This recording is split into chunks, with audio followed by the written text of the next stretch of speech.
that new game, you pop it in and you build your team from those bronze, silver, gold tier players and are able to, when you finally get that, you know, the amethyst. And those are the starting lineups. Lots of it. Welcome to 2K Sports for an DA. A lot of optimism. Thanks, DA. Now we have a moment to look at how the blocks have been stacking up over the past several months for Drummond. We're just not seeing that same fierceness out of him defensively these last few months. He's lost a little bit of that intimidation factor. He's not blocking as many shots, and he's not making the same impact on that end of the floor. And a look at the starters for the Cavaliers. Sexton and Osman on the perimeter. Andre Drummond is out there with Kevin Love. And it's Garland in at the 1 spot. And for the Pacers, Warren and Turner at the 4 and 5. Then there's Victor Oladipo. Then there's Malcolm Brogdon. And it's Holiday in at the 2. Now here's Love, following the miss by Miles Turner. Drummond in the post. He's against Turner. And it's Drummond missing. For the Cleveland Cavaliers, they come in off the loss to the Bulls in Chicago. And very much a modern offensive game for Miles Turner. Doris not a post-up guy per se. No, he can shoot the face-up jump shot. He's exceptional at rim running. And think about his running form. This is a young man that tried to fine-tune his stride. He has become a factor now, Kev, going end to end. So the Indiana Pacers able to put the first points up on the board. The rebound by Turner. Turner's got his 4th rebound in this one. Jacks up a 3. The shot by Holiday, no good. Just one made field goal in 5 tries. Not a good start. It's stolen by Oladipo. Here's Brogdon. Good, and it's Oladipo picking up the assist. There's just an innate sense from Victor Oladipo of when to get after it on the steals end of things. This guy's defensive instincts are impressive. Now, here's Garland. He's playing a pretty big role for him at the offensive end, averaging about 12.5 points a game. Love outside. Shoots over Warren. Love, no good. Pacers have gone 2 of 6 from the field. Warren, the pass to Oladipo. The putback, he hangs in there and cashes in on the second chance points. Well, T.J. Warren is terrific at using his frame to become a factor on the glass. I love it. Pass to Love. Back to Osman. Cleveland moving the ball around. 6 on the shot clock. Now, here's Sexton. He's covered closely. Good for the basket. Starting off 1 for 1 with that shot. You love this. The pressure gets physical, and Colin Sexton doesn't blink. Nice job finishing through contact. Warren. That shot, no good. Good D by Drummond. The Cavaliers trail by 4. And this Pacers franchise, 6 ABA championships, but none so far in the NBA. Well, Greg, they haven't been there very much, right? Their only finals trip came back in 2000. It took a Lakers squad led by Shaq and Kobe to 6 games. But ever since, they've been chomping at the bit to try to get back. Here's Turner, following the basket by Kevin Love. It's a hand on it. And Turner stays with it. Well, Kevin, you love the determination, right? Miles Turner effectively getting to the window and getting another opportunity. There's the double team with Warren. Here's Drummond. Another shot. The pass to Osman. The open look here for Sexton. They get it back. And so it's Turner with it. He brings it up for Indiana. They went to Cleveland for their last meeting with the Cavaliers, and they came out with a win. Well, on the road, you don't expect to look so comfortable on the offensive end, but that was the story of the game. It came down to execution. No wasted possessions, and that is absolutely essential trying to win on the road. Here's Drummond, and Drummond throws it down. Well, that's an example of using both vision and playmaking ability to find the open teammate. Sexton is a quality floor general. Passes it to Turner. Over Drummond. That one a little long. The Cavaliers trail by 4. Inside. Garland, the pass to Drummond. It's rebounded by Indiana. Turner's got rebound number 8 here tonight in the game. And this quarter, he has clearly been off the mark. And here we go with the coach's challenge. Not surprised in a competitive game like this. And he's disputing the personal foul call. And this is the time now where the officials can review in closer detail what constituted the original personal foul. Getting a different angle can sometimes make it a lot easier to determine.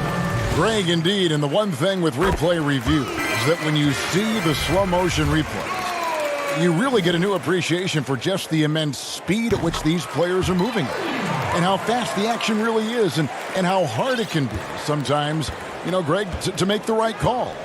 And so the word is in. They've decided that the call stands as it was made on the floor. And, even if a coach still feels this wasn't the right call, you got to acknowledge the effort being put in to reviewing it. The double checking, and the game continues on. And out of bounds as the Pacers gain possession. That is just a careless turnover. You've got to be smarter in those exchanges. Up again. It's good on the putback. And loving the hustle here early. I mean, they struck first on the offensive glass. Garland with it. The kick out to Porter. And so it's Indiana in the driver's seat, up 8 points at the end of the quarter. They've been playing some ferocious defense. Back to the action after this word. And if you're just joining us, we've played through 1 quarter in this one.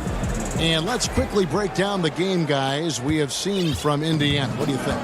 Just cashing in on second chance opportunities. That's how they built this early lead. Yeah, the defense hasn't been there. They are getting hammered on second chance opportunities. We've got T.J. McConnell, and it's Sampson in at the 3 slot. That's the 5 to begin. And it looks like, it's a coach's challenge on the personal foul. That triggers a replay review by the officials. And this is the time now where the officials can review in closer detail what constituted the original personal foul. Getting a different angle can sometimes make it a lot easier to determine. Greg, indeed, and the one thing with replay review is that when you see the slow motion replays, you really get a new appreciation for just the immense speed at which these players are moving and how fast the action really is and how hard it can be sometimes, Greg, to make the right call. And so the word is in. They've decided that the call stands as it was made on the floor. And, even if a coach still feels this wasn't the right call, you got to acknowledge the effort being put in to reviewing it. The double checking, and the game continues on. They have been board dominant in this game. That's definitely been a factor in crafting this huge lead. Here's Garland. He's still scoreless so far in this one. Outside, Porter. Pass to Nance.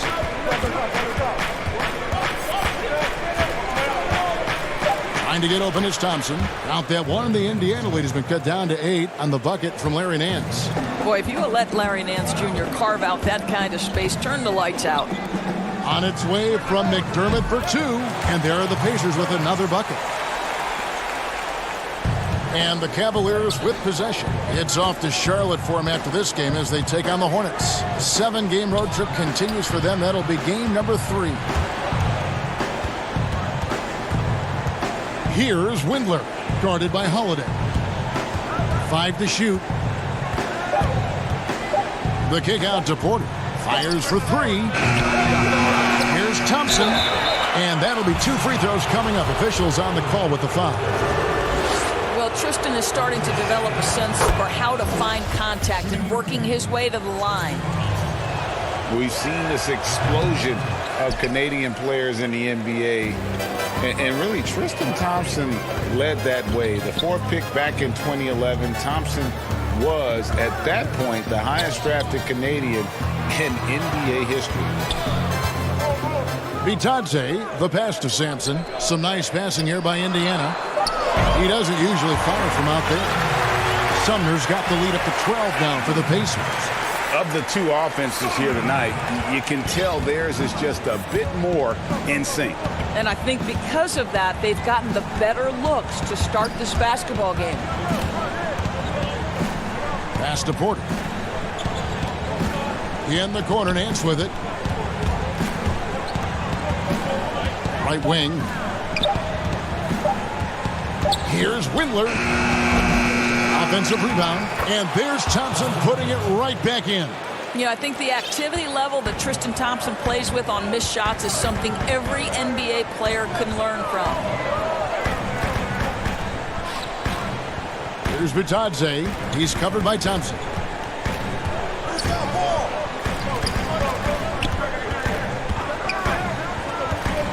Now here's McDermott, covered by Nance. McDermott. Thompson with the rebound. And so it's Thompson with it. He'll bring it up for the Cleveland Cavaliers. Trailing by 10. Garland kicks to Thompson. Count the bucket, coming off a perfectly placed assist. Thompson's got 5 now. Yeah, there are several ways that Thompson can be a factor on the offensive end, and he is still adding to that arsenal. The pass to Sumner. Porter against Holiday. To the paint. Here's McDermott. Hits the layup after the sweep pump fake to freeze the D. He's got 6. Well, after a less than stellar start in the first quarter, you like to see that shot go down. Passes it to Windler. Thompson outside. Shoots. And it's wide right. Hits off the rim. The shot's there for him, and he's got to take it. I don't care if he doesn't convert. That's a shot he has to continue to take. I mean, the number of points they've scored in the paint already here is eye-opening. 50 seconds left to play in the first half. Windler, the pass to Garland. Porter in the corner. Off target from three-point range. Indiana leading by 12. Here's Sumner, and he jams it with authority. Want easy looks? Don't allow the defense to set up. What a beautiful fast break opportunity, and the finish pretty good. And the whistle blows on the backcourt violation. He went over and back. And to make that mistake at this time is tough to come back from. These are the kinds of plays that can be game changers, that can make you hang your head. So Indiana ends up with a new group on the floor. Warren with the ball. Guarded now by Kevin Love. Fouled on the shot and picks up 2 points. So 1 free throw coming up. Yeah, that was the 3rd straight high percentage look the defense has allowed. The defenders have got to start putting bodies on bodies. It seems to me, guys, that T.J. Warren every year adds one more dimension to his game. We know this. This guy can play on the offensive end. Yeah, I love the communication and the chemistry between those teammates. 8 seconds left to play here in the second quarter. For 3, Brogdon. And the Pacers, another 3. And so it's the Indiana Pacers with an 8. All right, thank you, David. And folks, don't go away after the break. We'll see you right back here for the start of quarter number 3. The 2K Sports Halftime Show. After one half of... So it's Indiana who's out on top at the half. They are in control of this game.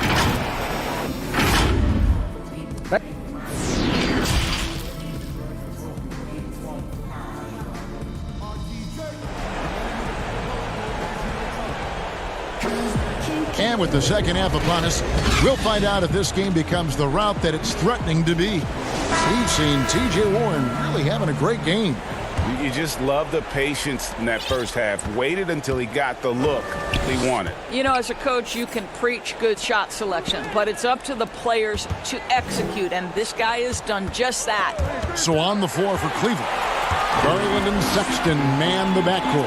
Ashman and Love are the forwards. And it's Drummond in at the 5 spot. That almost looked like bad communication. You hate to see that kind of mistake. The Cavaliers trail by 18.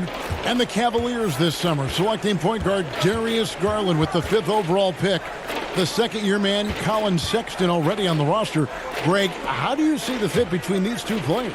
Well, I mean, both are 6'2". The questions will come at the defensive end of the floor. Offensively, both show great promise as shooters, very scoring-minded guards.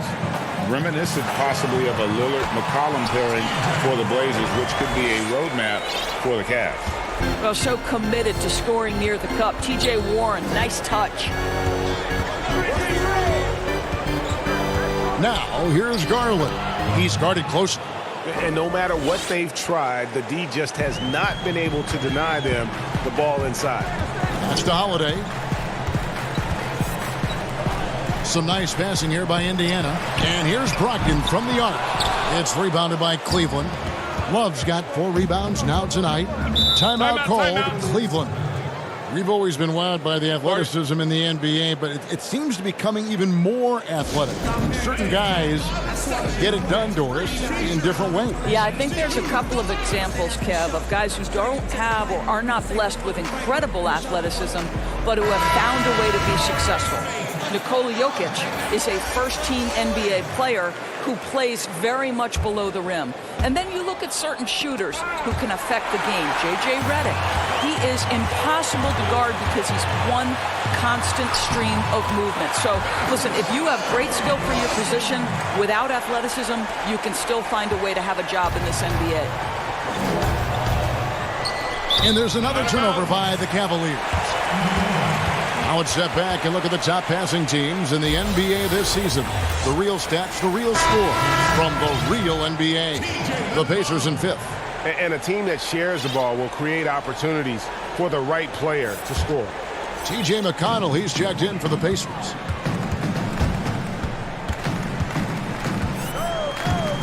Right side, Warren. From deep three-point range, he can't hit that top. And it's the Cavaliers taking it the other way. Garland kicks to Drummond. Here's Sexton. The rebound by Brogdon. Well, the defense flat out awful right there, and he couldn't punish them for their mistake. Here's McConnell. Indiana with a new shot clock. You can see it. Once this guy gets his rhythm, he is so hard to slow down. What an excellent night for him and his team. Nance outside. To the inside. Stolen by Warren. Here's Brogdon, and he goes up strong with one hand and flushes it down. Well, this is one aspect you'd like to see more of from T.J. Warren. We know he's a great scorer, pretty dime there. Well, you think back to T.J. Warren and how good he has been for the last few years. And yet last season, he took a huge step forward by adding the three-pointer to his arsenal. Pretty dime there, the kind of ball movement coaches love to see. Oladipo outside. Misses the three. And it's Drummond with the ball. He'll bring it up for the Cavaliers. And the way Warren improved his three-point shooting last year, Doris, was incredible. No doubt, Kevin. This is a guy who went from below 25% the year before from distance to making over 40% of his range shots. He did all this while coming close to tripling his three-point attempts. What an improvement. Looking at who's out there now for the Pacers. McDermott's checked in for Oladipo. And Edmund Sumner's subbed in for Brogdon. McDermott passes to McConnell to the middle. Here's Turner. The putback. Great positioning on the putback. They're finding lanes to the hoop now with consistency. 5 buckets in a row from the paint. Cavaliers have gone 3 of 5 to start the second half, developing a nice rhythm out there. Porter with it. Picked up by Turner. The putback. It's good on the putback. Now, the first thing you need to do as a defender is locate Thompson on a miss because you know he's looking for the putback slam. Pass to Sumner. In the corner, it's McDermott. Launches a three. Rebound, Andre Drummond. Drummond's got rebound number 5 here tonight. Windler, the pass to Sexton. Great pass to set up the lay-in. Sexton's got his second basket of the game. And Colin Sexton is a scorer. It doesn't matter if he's on the interior. This guy is determined to capitalize. From deep.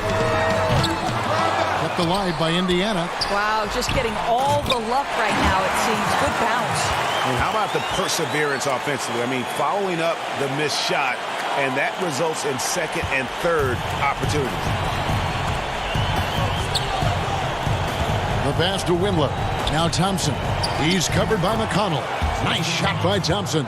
Yeah, Thompson just so focused. Even with the defense in his face, he still has the poise to be able to knock down shots. Here's Warren. The Cavaliers pull it in. Here's Windler. And so it's the Indiana Pacers with an 18-point lead as the quarter comes to a close. They've been putting on a clinic in the paint. Shots are falling with regularity, and they are pounding it down low. We've got more in store for you right after this. How about a look at today's State Farm assist of the game? And I'm glad this was the pick because I love this pass. Such a great dish. That's what I call court vision. Well, making the game easy for your teammates, Greg. All about putting them in a position to score. That's pretty. And there may not be a lot of drama down the stretch as we head into the fourth quarter, but stranger things have happened. They've got McDermott, and it's Bitadze in at center. So that's the group out there for Indiana. Now Sexton. We're seeing some great shooters with length, tall players shooting from outside. That seems to be the rage right now, but when you look in your crystal ball, Doris, what might be the next player trend in the NBA? So we saw the evolution of big men as three-point shooters, men being able to enter the league as sort of back to the basket, consistent rebounding forces out of the post, now stepping away and becoming threats as face-up scorers. To me, one of the most intriguing young players in the league right now is Nikola Jokic. Here's a 7-foot guy who is a tremendous playmaker. His instinct is to pass more than it is to score. So you wonder, is that the next evolution of big men? And then the other thing, Kevin, you are starting to see offensive rebounding went away as a focal point of teams in the NBA. You are starting to see teams go back after the offensive glass. Does that continue? Second chance is a big statistic, isn't it? It is. And some changes here for the Pacers. Victor Oladipo, he's checked in for Doug McDermott. And Brogdon subbed in for Justin Holiday. And you think back to LeBron's last year in Cleveland, one wonders how differently it may have turned out if Kyrie was there with him. Well, you think back, Greg, Isaiah Thomas was never healthy. He had been a recent All-Star with another team. They were counting on his quickness and his scoring. But through it all, the Cavaliers reached the NBA Finals. Just another testament to the talent and the leadership that LeBron gives you. Miles Turner, he's checked in for Indiana. Warren comes in for Jakar Sampson. And Cleveland with a change here, too. Drummond's checked in. Here's Turner. That one off the back iron and out. Not his best game, but they're still getting it done collectively. Garland, the basket good off the assist from Sexton. Sexton's got 3 assists tonight. Pacers leading by 18. Holiday dishes to Turner. Great D that time from Love. I'll tell you, he's trying to help them extend this lead, but it's been a tough night for him individually. Count that one. And now they're shooting it pretty well. That was not something we would have said in that first half. Now here is Holiday, defended by Sexton. Oladipo for 3. It's Drummond with the rebound. Drummond's got his 8th rebound here tonight. Taken away by Holiday. Turner inside, passes to Oladipo.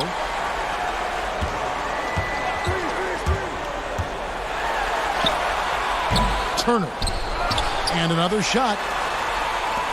Bounce pass, Holiday.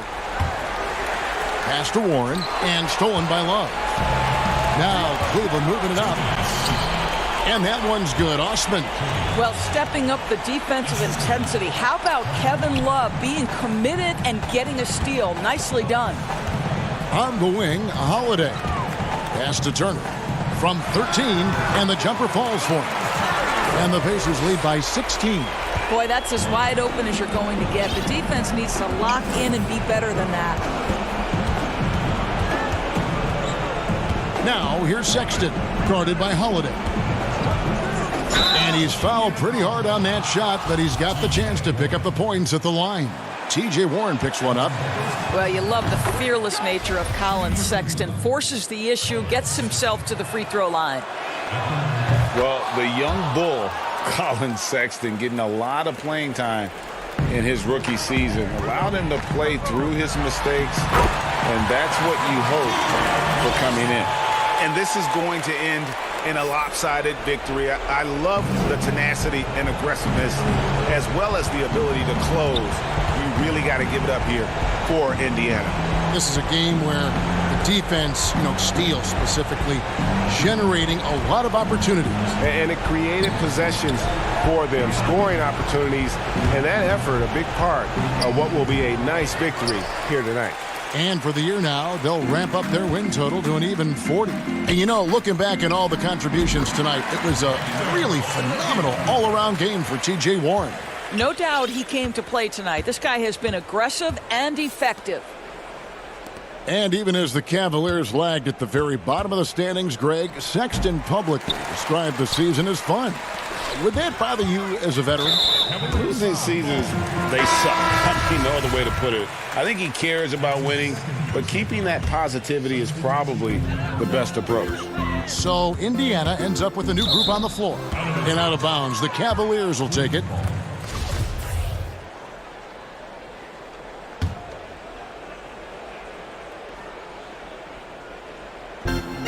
.43 seconds left in the fourth quarter. Here's Windler. No good on the three. Here's Sampson, defended by Bell. Lets it go. Tries again. Sampson kicks to Leaf. Johnson against Bell. And the basket by Johnson. And the Pacers lead by 21. Convincing lead with very little time remaining, and the fans are pumped. Well, they're getting ready to celebrate, no doubt, GA. They know it's theirs to lose at this point. And so here is Indiana. Here's Sumner. Johnson outside. From deep three-point range. So no problem for Indiana as they get the win. It was a tale of two teams tonight. One that, all right, David, thank you. And that about wraps it up.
body fluid. And goaltender.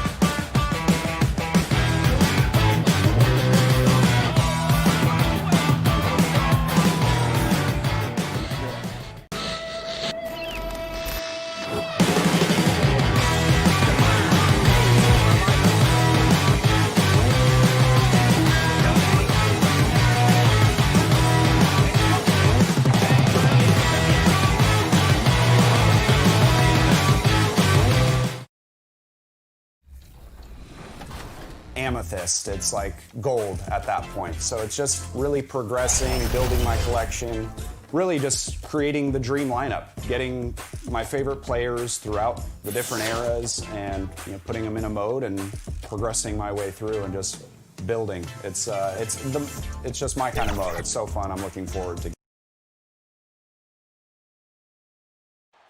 We come to you tonight from the shores of Lake Erie as the streets of downtown Cleveland, Ohio are alive with activity. Hey, Dave. Well, great attitude. His work inside, a big part of the DA. Thanks. As we get a break in the action now, let's take a look at the East and how the teams are stacking up. We look at the Bulls. It hasn't been a great season for them. We may see some changes in the offseason. And, of course, the Cavaliers sitting there 4 spots below. And seeing where the Cavaliers are, they've got to make some changes at the end of the season. That much is clear. Not sure whether that goes for the coaches or the players or both, but something has got to change. For me, the decision makers have a lot of tough choices to make. They also need to look in the mirror because they're the ones who assembled this team. Now let's take a look at the Bulls' opening lineup. Levine at the 2 with Porter at the 3. Markkanen and Carter are up front, and it's White in at the 1. And for Cleveland, Garland and Sexton man the backcourt. Ashman and Love are the forwards. And it's Drummond in at the center filling out the middle. Now here's Drummond. He had a 21-point outing in their last game against the Bulls in Chicago. Garland the pass to Drummond. Off to a good start as he hits his first shot attempt. Well, Smitty, for players and teams that are out of the playoff hunt, how do they stay motivated here to go the rest of the season every night, every practice, every trip? And I think that's when the organization, your captains, your coaches, you got to talk about being a pro. Sometimes you lose focus. You're not in the playoffs, and maybe your team that was supposed to be or not slated to be in the playoffs. You still are a professional. You have to have a professional approach. Garland, no good. Bulls have gone 1 of 3 from the field to start this one so far. Here's oh my goodness! Did you see what a play? Unbelievable. The creativity, extreme athleticism. You see why Zach's won the dunk contest multiple times. Now, here's Sexton. 26 points for him last game against Chicago. To the inside, here's Drummond, and the layup is good.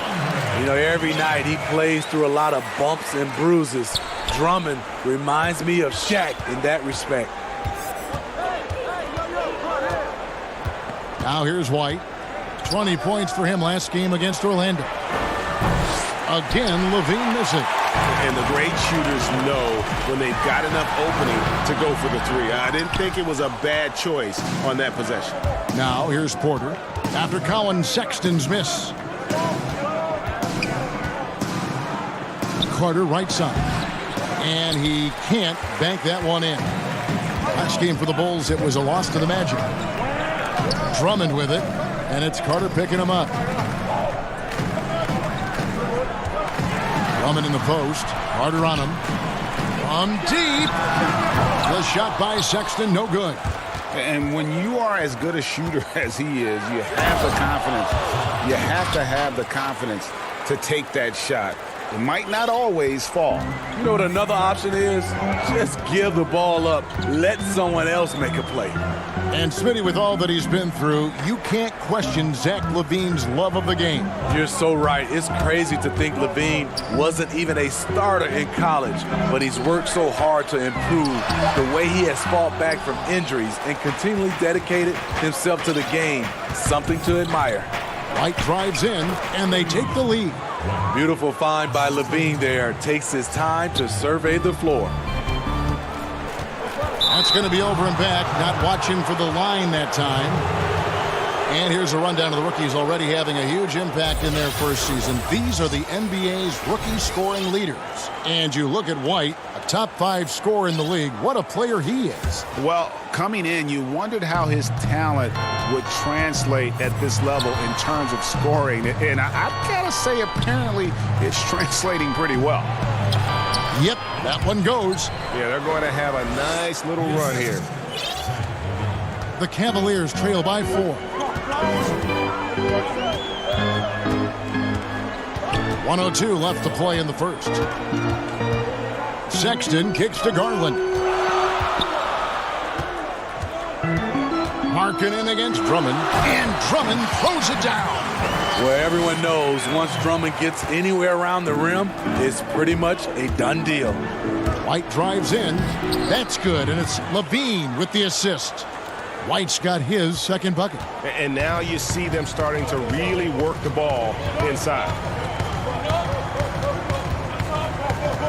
Now, here's Garland.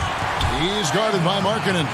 And how about Kevin Love showing he can get above the rim when he wants to?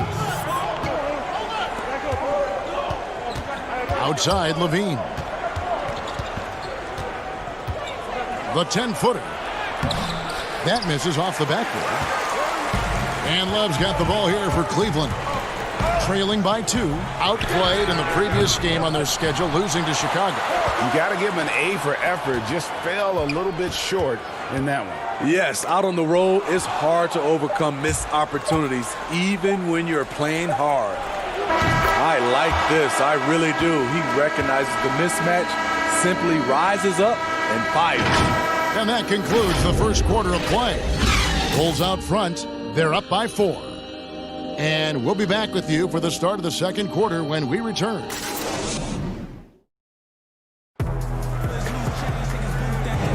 And thanks again for tuning in. If you're just joining us, we played through one quarter of action so far. And taking a look at Chicago's performance here, guys, what have they been doing or not doing? Yeah, in that first period, they looked to push in transition at every opportunity. That's their mindset. Attack, attack, and attack some more. You're not going to beat them playing soft. Nance and Thompson are up front. Then it's Porter. Then there's Garland. And it's Windler in at the 2-guard spot. So that's who's on the floor for the Cavaliers. 2 on the clock. They grab their own miss. And he gets contact and the whistle on the shot. 2 shots coming up. And let's check out a breakdown. Looking at some stats for Sexton. And you can see the surge in his level of confidence lately just by looking at the true shooting percentage. It's been moving straight up in the past 5 games. I think he's feeling it. One thing about Thompson, he's made improvements to his body and his game each and every year. Looking at the Bulls roster, there is a lot to like. They have a great collection of talent, and their core players are all very young and improving. The Cavaliers trail by 3. Here's Porter. Here's Nance. Nance is special. How easy is it for him to make the spectacular look routine? Here's Cornette. Nails the baby hook. Cornette's got his first points of the night. And really keeping the ball hopping around here offensively. Okay, well, let's check in with David Aldridge, who's reporting from the sidelines. Well, Kevin, there's not a lot of NBA players who come from Finland. Now there's Lauri Markkanen. Before him, there was Hanno Matala, who was actually Lauri's high school coach. Markkanen is soft-spoken and family-focused, but he says everything starts from basketball. All the decisions I make are based on if it helps me in the basketball court. Kevin? Terrific attitude. David, thanks. Garland with the bucket. Now that's a high percentage look when the D doesn't fight over the screen. Reason why it takes extra energy to do it. You have to trust your defensive rotations, but it's worth it. And the Cavaliers pushing it up now. Windler's shot is off. Done outside. That shot misses. And Cleveland the other way now. They'll be off to Charlotte for a game against the Hornets. That sets off a 5-game tour for them. Passes it to Garland. And trying for the go-ahead basket. It doesn't go in. And the pass to Dunn. Young against Nance. To the right side. Valentine wide open. He fires. And again, no good by Chicago. Cleveland's gone 0-2 from deep here in the second. Here's Windler. Lays it up and banks it in. And the Cavaliers lead by 1. Well, lately we have seen star players changing teams more often. Shorter contracts. Player options. Smitty, is there any downside to any of that? You know, I think the downside is from a fan standpoint, you get invested in a player and he's moved in like 2 or 3 years. I think it should be where if a player wants to sign a longer-term contract with the organization, that should be a rule in play. But right now with these shorter contracts and player options, there's going to always be a lot of movement. Here's Thompson. Chris Dunn making his last shot. And out of bounds as the Bulls gain possession. And a chance now to look at the schedule for Chicago. On Saturday, they're off to Miami to face off with the Heat. Then on Sunday, they'll be matching up against Gordon Hayward and the Boston Celtics. And looking at the schedule, it isn't ideal in terms of the upcoming games with the amount of quality teams they're going to be playing, but it's also a good chance for you to get some confidence and really see just how good you are. And I like the fact that the defense is looking to protect the rim at all costs. And the Cavaliers with some changes. Drummond's checked in for Tristan Thompson. Love comes in for Larry Nance. And it's Colin Sexton in for Garland. Then for the Bulls, Lauri Markkanen's checked in for Young. Shaquille Harris comes in for Satoransky. And Levine subbed in for Chris Dunn. Here's Levine following the score by Cleveland. The 3 from Valentine. That's good, and it's Levine with the assist. Levine's got his 4th assist in this one. 1:15 left in the first half of basketball. Sexton deciding where to go with it. Poked away. Here's Levine. He's got 8. Pass to Harrison. Back to Levine. That's another one for him. His 5th in just 7 shots. You see Levine's filled out his frame, shakes off contact, and completes the play. Inside. And the dunk by Love. Skying high, one of his advantages as an undersized forward. They can go 2 for 1. It's about being smart right now. Outside, Levine. Pass to Cornette.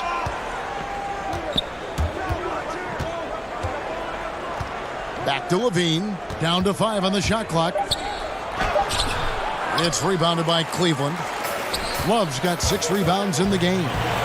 More good work on the glass there. When it's all said and done, I think rebounding might tell the story in this game. And Levine, here we go. He gets it in there. Levine's got 4 points this quarter. And we've seen this before. Zach with the ability to put up points in bunches. Here's Sexton. And the last shot before the buzzer is off. And some good action through the first 2 quarters as we reach halftime. Bulls lead by 5. And all right, David, thank you. We'll be back after halftime for the start of the 3rd quarter. It's the 2K Sports Halftime Show. Hello, basketball fans. Zach LaVine led the way in the first half. He had 12 points, 4 assists. And that does it for our halftime show.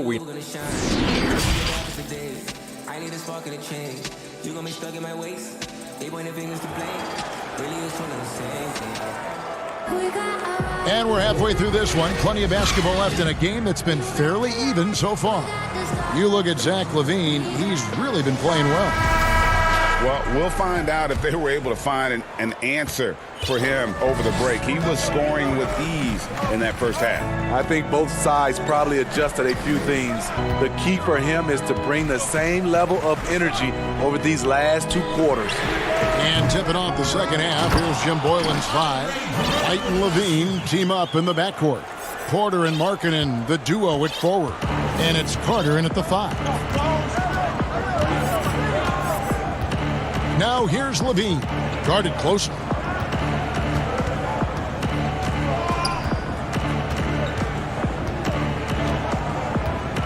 side, White.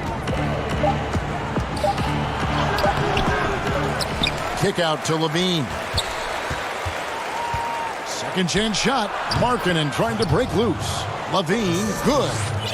Levine's got the lead up to 5 now for the Bulls. Now Cleveland shooting at 48% from the floor. Looking good.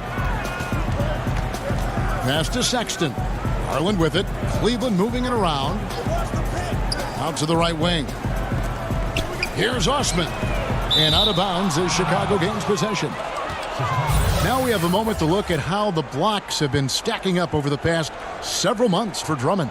We're just not seeing that same fierceness out of him defensively these last few months. He's lost a little bit of that intimidation factor. He's not blocking as many shots, and he's not making the same impact on that end of the floor. Tristan Thompson, he's checked in for Cleveland. Nance comes in for Kevin Love. Chandler Hutchison, he's checked in for the Bulls. And with this team, Zach LaVine has been thrust into the role of the leader. Still young in his own right, but as a rising star and a large part of the future, responsibilities have fallen in his lap. Chicago leading by 7. That one falls coming off Carter's feet. And that's now 18 points for Zach LaVine. And there's the pass to Osman, and Porter comes to help. On the wing, Thompson, defended by Carter. To the wing right side. Here's Sexton. Porter with a block. Otto Porter with the reach to get that one. He gobbled it up. And he gets the whistle. 2 free throws coming up. Yeah, easy call. And for LaVine, he is the best scorer on the team. And you know what, Smitty? He should be a leader. You're right. That isn't something that's easy to step right into. After losses pile up, you feel more pressure and want to take over every game. Zach LaVine should be up to the task, but it will take some adjusting. Porter's checked in for Sexton. Chicago also making some changes. Young's checked in for Porter. And Zedaransky subbed in for White. Porter, no luck.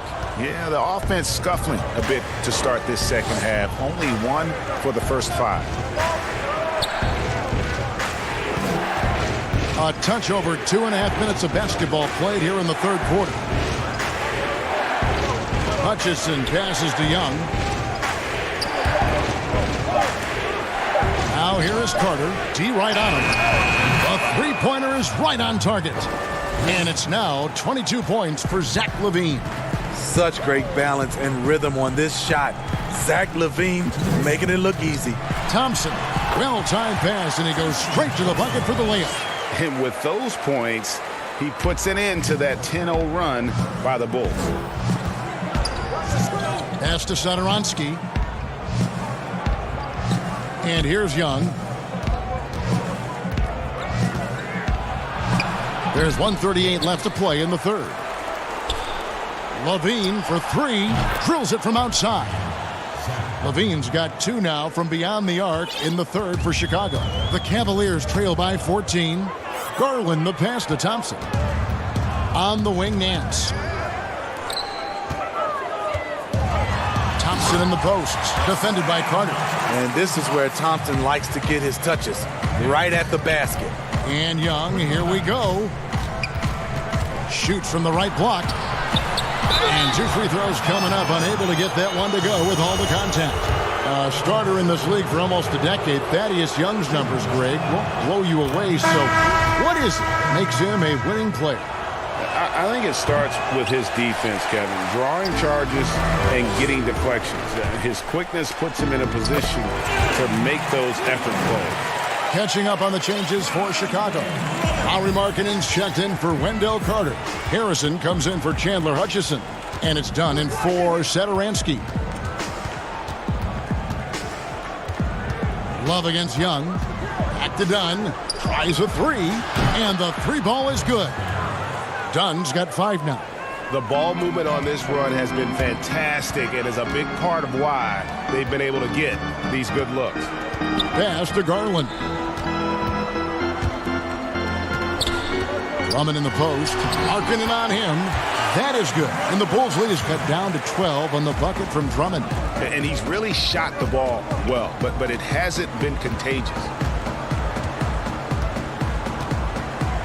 Dunn with it. He's got 5. On the wing, Levine. And it's blocked. What a play as he just snatches the shot out of midair. And the whistle blows on the backcourt violation. He went over and back. And it's easy to give up after a play like that, but this team needs to keep fighting. It's just one trip down the court, but you have to have short memory in this league or you won't last long.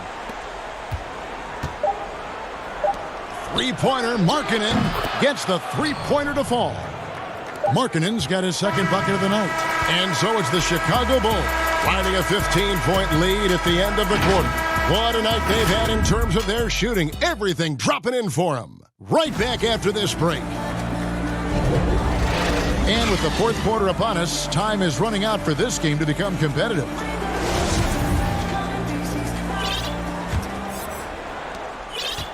The Bulls leading by 15. They've got Sexton, Kevin Love out there with Porter. Then there's Andre Drummond, and it's Windler in at the 2. That's the 5 for Cleveland right now. Passes it to Markkanen. 5 on the clock. Back to Harrison. And the Bulls tack on 2 more. A lot of talent in the 2018 draft, Smitty. Who do you think has the highest ceiling of that group? Kevin, I love that question because it's not who's the best player who has the best talent. It's the ceiling. I think Jaren Jackson Jr., Marvin Bagley, those guys have so much room to grow. The Doncic and the Trae Young, those guys are fantastic. They have room to grow, but I think those two have a lot of room to grow, and they're already good. Markkanen dishes to Dunn, and it's Otto Porter with the foul. That is his first foul of the game. Carter, he's checked in for Chicago. White comes in for Chris Dunn.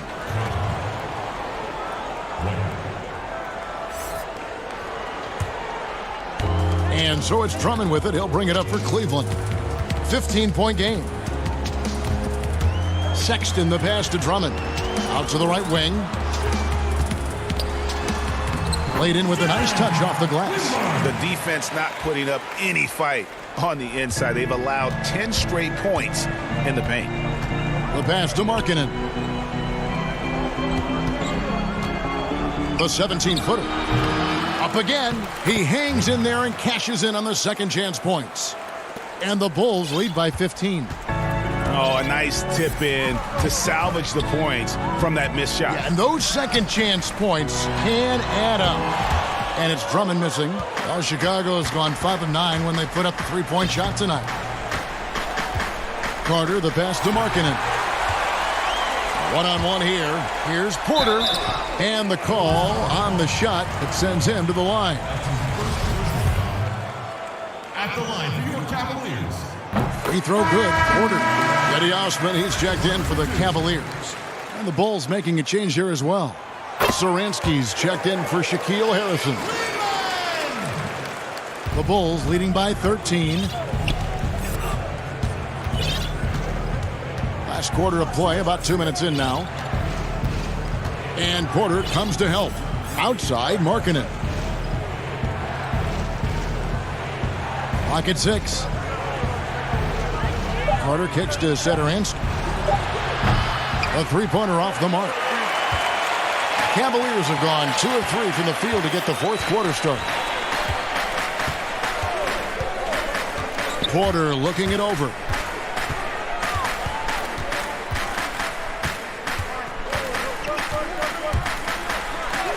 And the layup's good off the glass. Porter's got 4 points this quarter. They should continue to get the ball inside. The defense struggling to contain them. And White kicks to Satoransky. Pass to Porter. And Sexton over to help. Left side, Markkanen. Hits the three-point bomb. From distance, Markkanen with the picture-perfect mechanics and the height to almost always get a clean look. Outside, Porter.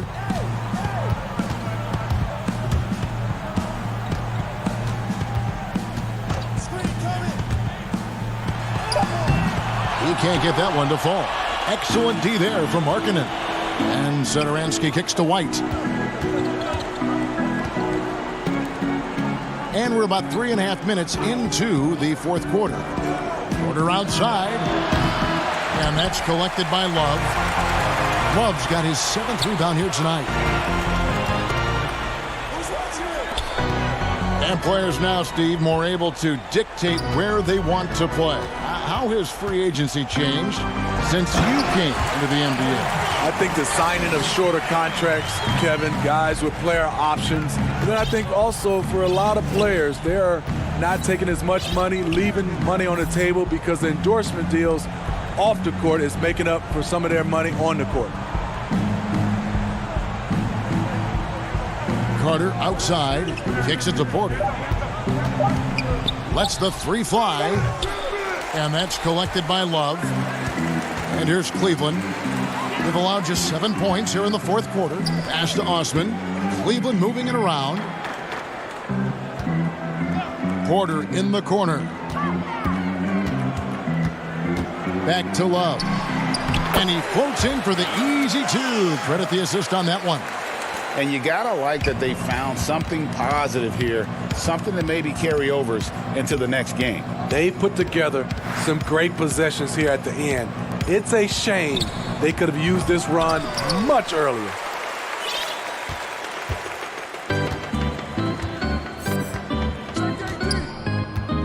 Drummond working against White. Drummond passes to Porter. Off the mark, and a chance to trim it to single digits.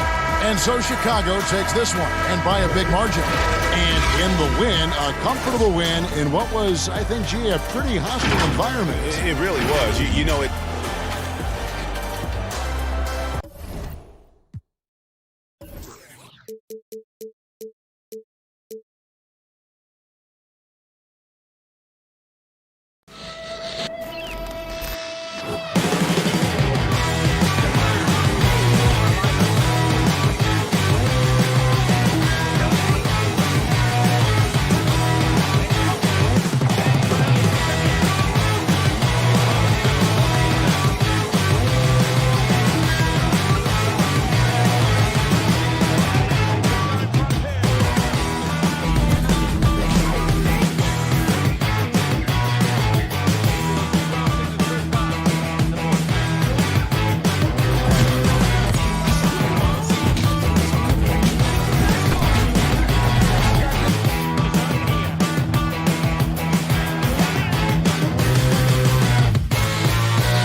unprecedented improvements to shooting, puck pickups, upper and lower body fluidity, and goaltending.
Unprecedented improvements, shooting, puck pickups, upper and lower body fluidity, and goaltending.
And in the locker room, each guy has been going over. We are Well, you better believe it. Outstanding, David. Thank you.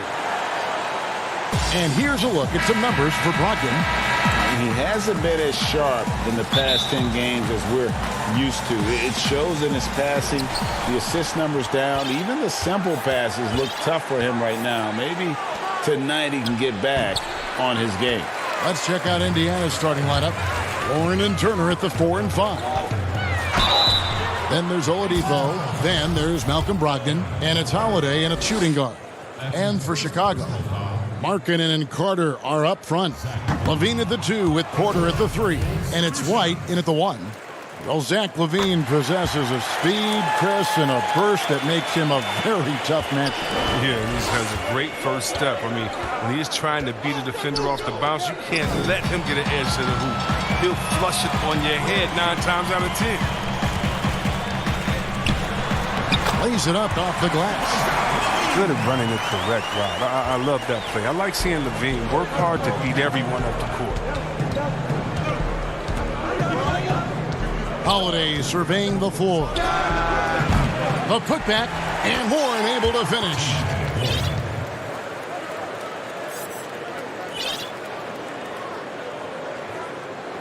White with it. 20 points for him last game against the Magic in Orlando. And what opened things up for him was his passing. He was making so many plays that the D had to play off it. Now here's White. 6 to shoot. Chicago needs to get off a shot here. LaVine can't hit. Hard to figure out how he doesn't knock that one down. No defender in sight. Holiday finds Turner. It's good. The assist that time from Holiday. And once he got to the 10, I think he was surprised to find himself that wide open. Yeah, very little resistance. I mean, you got to bring much faster help than that. And there's the bucket for Markkanen. And when Markkanen is making this, it boosts his aggressiveness, and it helps him fire up, too. And Holiday, here we go. On the wing, Turner, guarded by Porter. Offensive rebound. A second chance effort. Porter with a block. Lockdown defense from Porter. He extends out beautifully. A couple of times, guys, those second chance buckets, always the result of that extra effort. Now here's LaVine. One of the most consistent producers in the league. He's averaging around 25.5 points a game. Markkanen kicks to Carter. Shoots over Turner.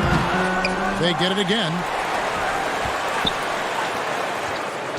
LaVine against Holiday. Goes back up. LaVine can't hit. And here's Holiday, who will bring it up for the Pacers. And truly some significant roster changes for the Pacers this past summer.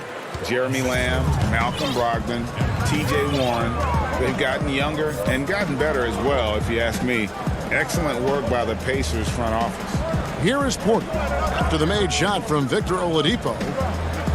Porter passes to LaVine. There's the 3. But they'll get another chance. Still plenty of time for him to contribute in this game, but it's a tough stretch he's going through. Back to Holiday. From deep, Turner trying to free himself up. Porter pulls it in. Bulls trail by 3. They need a good offensive possession. Yeah, they've gone a long time without a bucket. White, good. Capable of doing many things well. LaVine has a good sense of when his guys are open. Now here is Holiday. Still getting warmed up offensively. No scoring yet from him. It's stolen by Carter. In transition, here come the Bulls. There's LaVine. And LaVine throws it down. Just no chance there for the defense. Major size disadvantage. He's got no business trying to stop that slam. Just get out of the way. Here's Brogdon. They count on his contributions, currently providing 16.5 points a game. And foul on the shot, so he'll get a chance at the line. And when you watch the Bulls play, Chris, they just seem to lack on the organizational direction. Yeah, you're right. I mean, the team committed to Boylen to shape their youth. They don't seem to be interested in playing up-tempo or following any NBA trend. The distrust between players in the front office is not helping their recruiting of free agents. A lot going wrong there. So Chicago ends up going with the new group. Kevin, he is tough to stop when he gets to the rim. Yeah, Greg, he can get up a few notches higher. The Pacers making a switch here. Sampson's checked in. 54 seconds left in the first quarter. Holiday looking for an opening. The pass to McConnell.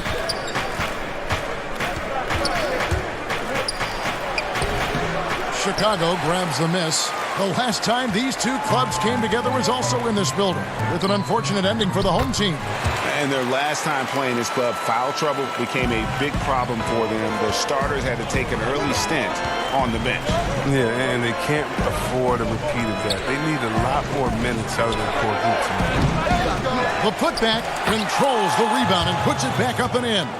Well, you have to like their work on the boards, Kevin, particularly here to start the game.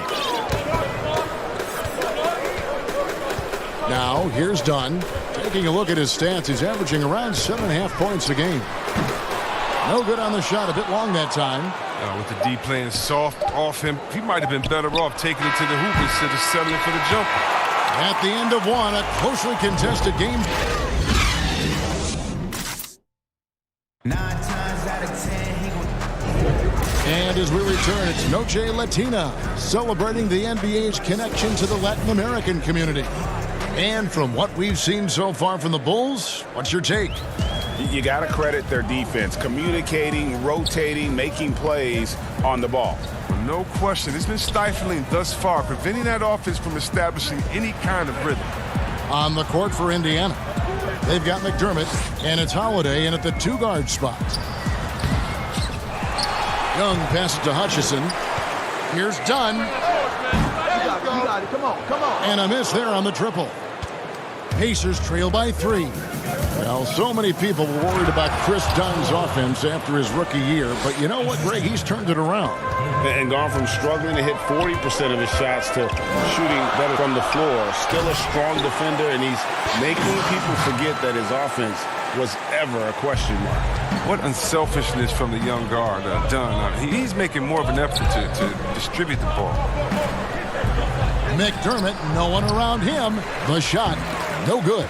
And the Bulls going the other way now. When this game is done, they'll be off to Miami to take on the Heat. That'll be just one game played away from home for them.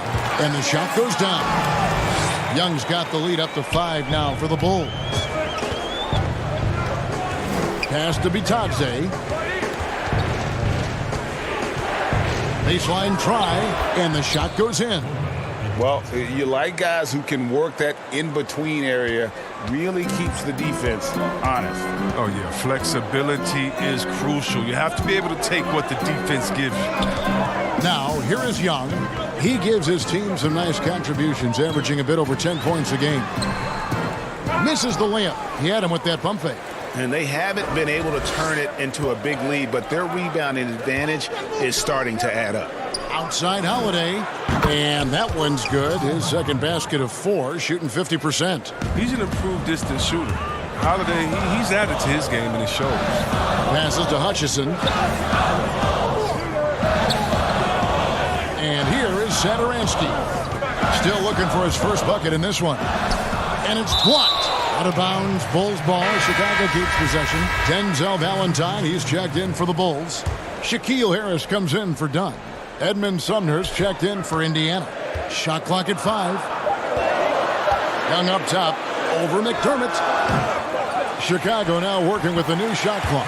They should continue to get the ball inside. The defense struggling to contain them. Outside Holiday. Pass to Sumner. Here's Sampson. Satoransky covering. Down low. And the dunk to finish it off. A beauty. Oh, just solid on the one-handed slam. And guys, when it's a tight ball game like this, he's the guy they want with the ball. Now, here's Valentine. He had a 15-point outing in their last game against the Magic in Orlando. Now, Satoransky to the paint. Here's Young. That one falls. Young's got 6 points in the quarter. And we've seen stars, Chris, get suspended in the playoffs for having 7 technical fouls. Should we modify that rule at all, do you think? I think it can be tweaked if everyone agrees on it. But for me personally, I don't think that we've had enough superstar players get suspended with that rule to say let's change the number. We definitely want superstar players to play in the playoffs, to play for their fans. But we also want to keep the integrity of the game. And if technicals means I get to yell at the referee more, well, then maybe I just have to have more discipline on my end and say, wait a minute, I can't do this because it's going to hurt the team. So I'm not sure about that yet. Here's Harrison following the basket by T.J. Warren. There's the pass to Valentine. There's the feed to Carter. Markkanen, good. Markkanen's got his second bucket tonight. Those defenders just look a little bit gassed. I mean, they're getting pushed around on that low block. Here's Oladipo. 2 free throws coming up, and they call the shooting foul. And you hear it all the time about how they say reaching the top can be the easy part. It's the staying there that's the true challenge. And Victor Oladipo achieved stardom, but has to make his way back after his knee injury in early 2019. Now here's White. He's been a reliable scorer for him as he's averaging up over 13 points a game. Markkanen, good. And a solid playmaker. White has a great sense for when he should look to give it up. Here's Sumner after the made shot from Lauri Markkanen. Oladipo with the ball, and it's Carter picking him up. And contact on the shot, so he'll be shooting free throws here. It's on Lauri Markkanen. Nice work to get it inside and draw contact. Some changes for Chicago. Otto Porter Jr., he's checked in for Valentine. And Zach LaVine subbed in for Harrison. The Bulls have gone 6 of 13 so far from the field here in the second quarter. And foul on the shot. He'll shoot 2 at the free throw line. What a terrific penetrator. The speed of LaVine is what makes defenders nervous. Chicago shooting their 4th and 5th attempts at the free throw line tonight. And on the season, you know, they're hitting about 76%, which is a decent rate. There's 31 seconds left in the first half. Oladipo draws the double. Pass to Turner. Back to Oladipo. Chicago grabs the miss. Markkanen's got 4 rebounds now tonight. Here's LaVine. And it's sent back by Turner. And it goes out of bounds. That went off Turner. 7 seconds left in the second quarter.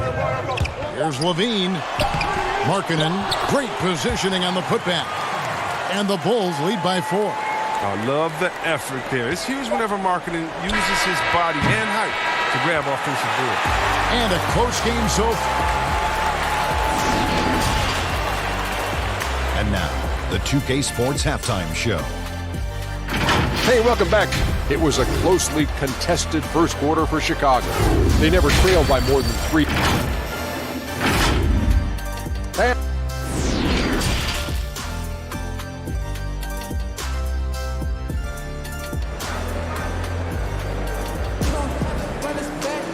We've got second half action for you, and if the next couple quarters are similar to the first, this one could go down to the last possession.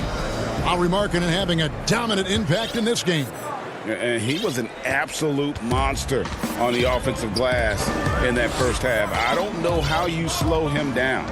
Yeah, you must try to match his energy level first and foremost. But right now, he's just out hustling guys to the ball. White and LaVine team up in the backcourt. Porter and Markkanen, the duo at forward. And it's Carter in at center. And that's the group for Jim Boylen as we begin the second half. And it's sent back by Carter. An aggressive defender. Carter Jr. also excels at using his physical advantages to turn shots back. Outside, Markkanen. Here's White. Trying to get open as Carter. And he drops it in from the low post.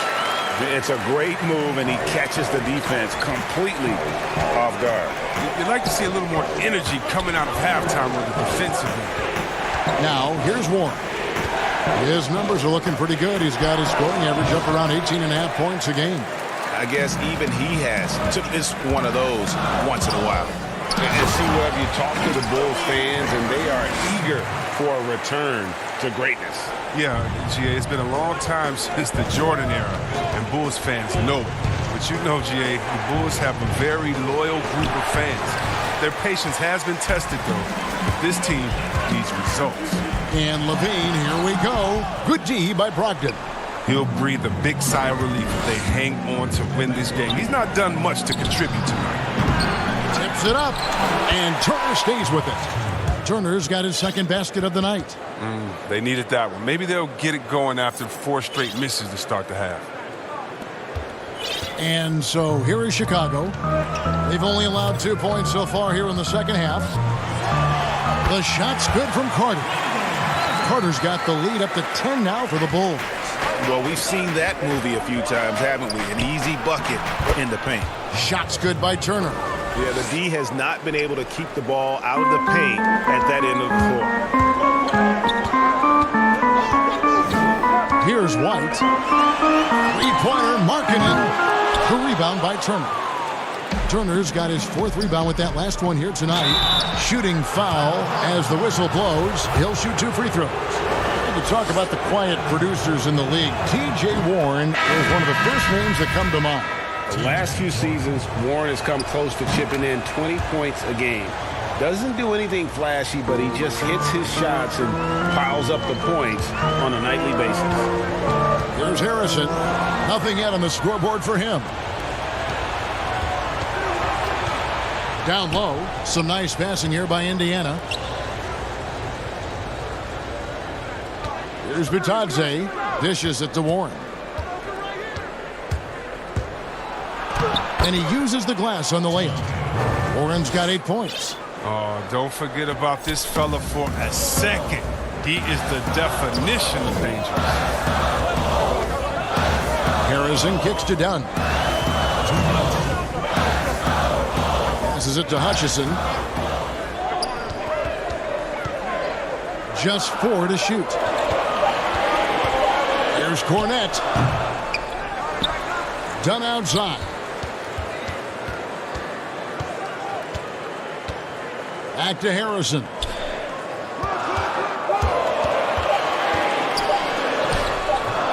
A rebound by Bitadze. Oh, you've got to be able to deliver when you get a bunny like that. That's just too easy of a shot to miss. Here's Holiday. Can't connect from 13 feet out. The Bulls leading by 4. Here's Hutchison. Got it. Good job in the low post. Wow. One area that Dunn must sharpen fast. I mean, he really has to really concentrate on moving the ball. Holiday goes in, and the call on the shot. And here we go, coach's challenge happening right now. This one in regards to the personal foul, seeing if that was the right call. And this is the time now where the officials can review in closer detail what constituted the original personal foul. Getting a different angle can sometimes make it a lot easier to determine. Greg, indeed, and the one thing with replay review is that when you see the slow motion replays, you really get a new appreciation for just the immense speed at which these players are moving and how fast the action really is and how hard it can be sometimes, you know, Greg, to make the right call. And the announcement on the review is that the foul was called in error. So they have determined, Greg, to overrule the original call. And guys, this is what it's all about, getting the call right. And I think in this case, the video review showed that while it was a tough call to make on the floor, they got it right with the review. Important points there. Got him on a nice play, getting the ball inside and right to the bucket. Here's Hutchison. He's covered by Warren.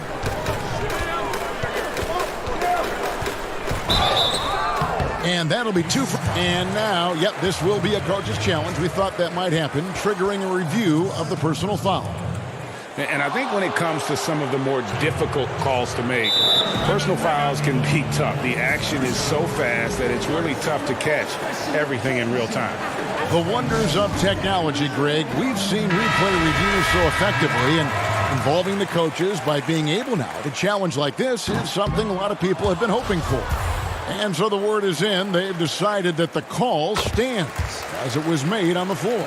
And, you know, even if a coach still feels this wasn't the right call, you got to acknowledge the effort being put in to reviewing it. The double checking, and the game continues on. And it's sent back by Carter. Here's Hutchison. Off target.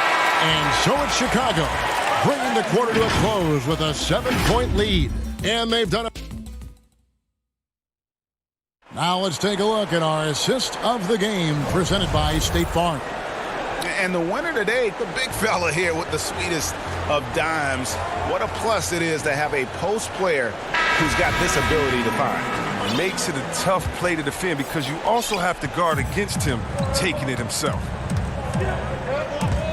And with 3 quarters behind us, let's see what this fourth period holds in store for us. Our fourth quarter action underway, presented by Gatorade, all fueled up and ready to go. Let's reset the lineups. On the court for Indiana, they've got Victor Oladipo. Turner is out there with Malcolm Brogdon, and it's Sampson in at the 4-man position.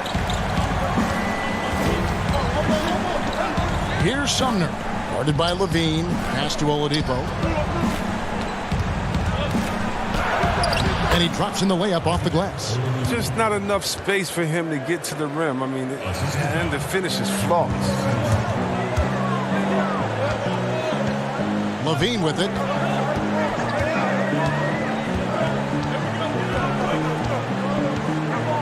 Outside, Porter.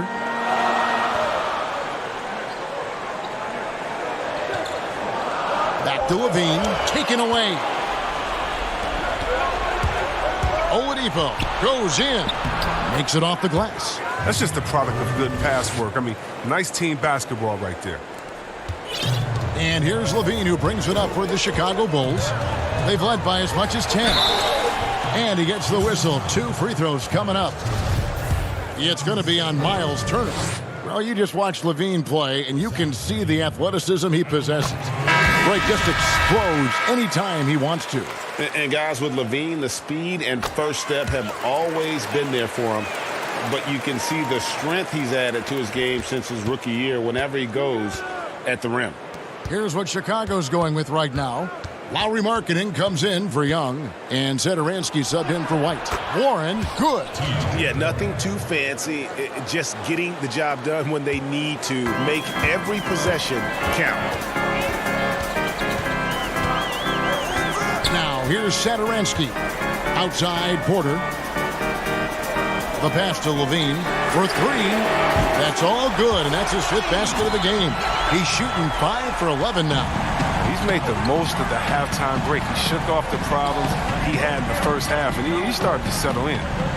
Inside. Here's Brogdon. That falls. Nice speed that time from Turner. Nice pass. I mean, putting in work on the interior, gotta love it. And the jam by Levine. As soon as Levine hits a few of these, you know he's feeling it. Just keep getting him the rock. And Oladipo has it in the corner. Turner trying to free himself up. Oladipo misses. The Bulls leading by 8. Here's Satoransky. Up again. He hangs in there and cashes in on the second chance points. And that's now 6 points for Wendell Carter. Oh, he's just such a terrific offensive rebound. I mean, Carter Jr. excels at using his big body to his advantage on the glass. Who knows what this score would look like if he wasn't on his game tonight. Carter on the wing. And we're about 3 minutes into the fourth quarter. 2 points. That one goes. Carter's got the lead back up to 10 now for the Bulls. There is where Carter Jr. is most comfortable. It feels like he can score at will from there. Stolen by Levine.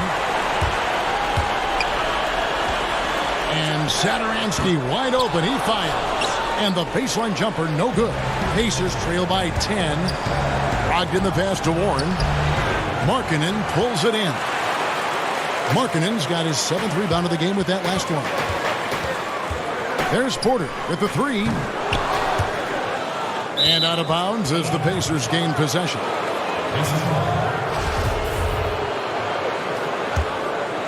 Pacers have gone 5 of 8 shooting as we've come down the home stretch in this final quarter. Oladipo for 3, and a great assist by Brogdon as that one goes in. 15 points for Victor Oladipo. LaVine against Holiday. 1:09 left in the fourth quarter. Shot clock at 6. Markkanen passes to LaVine. The athleticism of LaVine, it makes him a hard guy to cover. I mean, he loves getting the contact. First free throw is good, and that stretches their lead to 8. Chicago making a switch here. White's checked in, and the second free throw, no good. A tough break there. Holiday attacking, and that one, good. Oh, the timing couldn't have been better on that assist. White the pass to LaVine. Gets that one through the hole, make them now 7 of 13 in this game. Relentless in their approach, even with the game firmly in hand. But yeah, this is no let-up. You know, this is the kind of hard-nosed competitiveness that wins games. Oh, that's not the kind of interior defense you want. Way too... Oh, wow! Nice!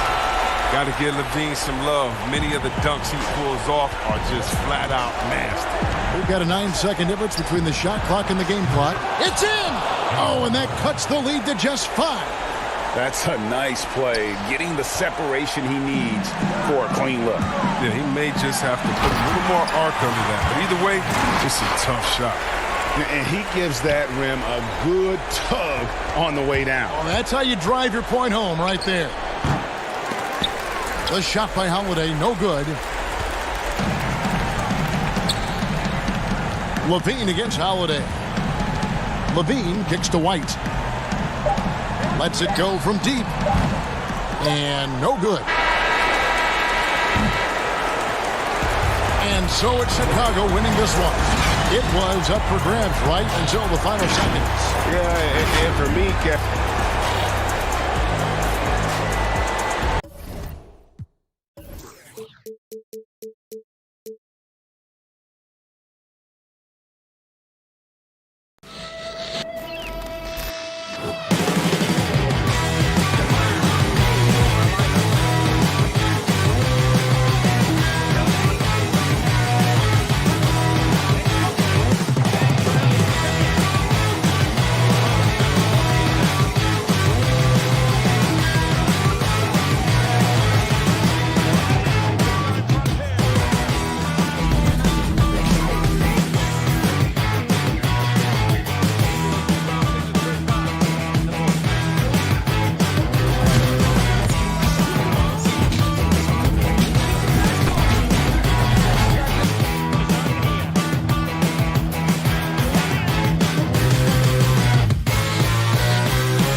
unprecedented improvements. Shooting, puck pickups, upper and lower body fluidity, and goaltending.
Unprecedented improvements. Shooting, puck pickups, upper and lower body fluidity, and goaltending.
The always busy, and let's quickly take a look at the standings out east. The season nearly complete.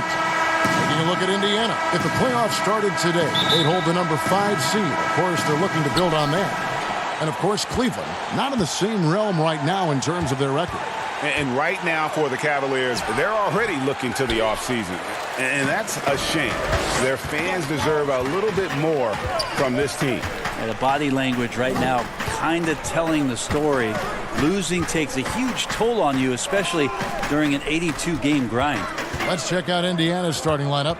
Warren and Turner at the 4 and 5. Then there's Victor Oladipo.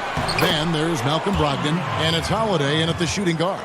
And for the Cavaliers, Ashman and Love are the forwards. Garland and Sexton man the backcourt. And it's Drummond in at the 5 spot. Here's Warren. Finds the open look. And it's on target. And in tonight's game, pride definitely burned at stake when you were with the Spurs or any of the teams. Talk about some of the epic conference rivalries you played in. Well, I always go back to playing against the Phoenix Suns in the 7 seconds or less Steve Nash-led teams, along with Amari Stoudemire, and what Mike D'Antoni was introducing to the game back in 2005, 2006, which, by the way, Kevin, everybody's doing now. Right, yeah. But tremendous talent on the court at that time. Tremendous disparity in style of play, and watching Steve Nash during MVP years trying to conduct his team against the vaunted Spurs. Fantastic, incredibly competitive match. And a lot of speed. I mean, it was eye-opening to watch. And it was the Spurs trying to catch up. So how are we going to do the rock'em sock'em game against the 7 seconds or less? We kind of took care of it. And with the offense getting right to the rim, at least they saved the layup. The Cavaliers shooting their initial free throws of the game right here. And really, they haven't been able to differentiate themselves from the free throw line on the season at about 76%. At this point, you might as well go ahead and chalk up the points when he's at the free throw line. Pretty much automatic. Back to Turner. Oladipo taking his time here. And a little luck that time, but it drops. Oladipo's got 5 points so far. Shot selection paying off there. Patience by Oladipo, and then knocks it down from the perimeter. Here's Garland. He dishes it to Drummond. The rebound by Turner. The Pacers have gone 3 of 4 from the field to start out the game. Yep, that one goes. 7 points in the game. Man, right off the bat, super sharp here offensively. 4 of 5 so far. To the left side wing. Now the pass to Garland. Stolen by Holiday. And now the fast break. Brogdon with the ball. Uses the glass to finish the layup. On the break, Brogdon with a great job of surveying the floor and understanding where everybody was coming in from on that fast break. The Cavaliers trail by 5. And a player who flew under the radar last year, Malcolm Brogdon. Pacers wanted to add him over the summer. Got a hefty deal from Indiana to lead the Bucks. Exactly the kind of player that the Pacers need. The shot by Holiday, no good. He's so good at getting to the rim. Maybe tries to get a little bit too cute with that one. I thought he'd lay it straight up and in. Now, here's Garland. He's playing a pretty big role for him at the offensive end, averaging about 12.5 points a game. And that one's good. Love. Well, it helps to have a big man who can shoot it. Kevin Love can certainly do that, letting that one fly. Oladipo outside. To the middle, and stolen by Drummond. To the inside. And there's Garland. That's good on the assist by Sexton. And this game is tied up now. Just setting the tone with an aggressive move to the rack. And where's the help defensively? Are you asking me, GA? I'm not sure. Now, here's Warren. He's coming off a 22-point game against Boston. Holiday gets the bucket. Yeah, that's a smart pass as T.J. Warren does a solid job finding the open man. Here's Garland. To the paint. Here's Drummond. Good work defensively by Turner. Yeah, he's not very hard to defend right now. This is when the defense might step back and let him try to find his range. Indiana moving it around. The shot by Brogdon, no good. Well, he's a guy they count on to produce from the mid-range. He doesn't miss too many open looks from there. As a big, once you get position inside, it allows you to fight and come away with a lot of tough boards. Oladipo misses. I don't know what happened there. That was an easy 2 points that he just threw away. Sexton with it. He's been patient so far. Nothing on the scoreboard yet. Sexton realizing that one of his guys is wide open, and that court awareness, he was able to get it to him. Here's Warren. Comes up empty down low. And he gets a lot of points right there at the rim, but the defense determined not to give up the easy deuce there. It's a tie game. Pressure turned me into a giant. And if you're just tuning in, it's been a pretty even game through the first quarter. And from what we've seen from the Cavaliers, what do you guys see? Well, in that first quarter, they were intent on just pounding the ball down low. Yeah, you don't see that all that often, getting down there and doing that much damage in a quarter. You got to respect the game plan. On the court for the Pacers as our second quarter gets underway. We got T.J. McConnell, and it's Bitadze in its center. And there's a pattern starting to take shape here. They're working it inside and getting good shots from close range. Here's Sampson. Offensive rebound. Going to go that time. Cavaliers leading. And it's going to be out of bounds. The Pacers will take it. Let's check out the NBA's top producers from three-point land. Fifth best, Doug McDermott. What a percentage that is for him from three-point range this season. His deep touch is about as good as you're going to see.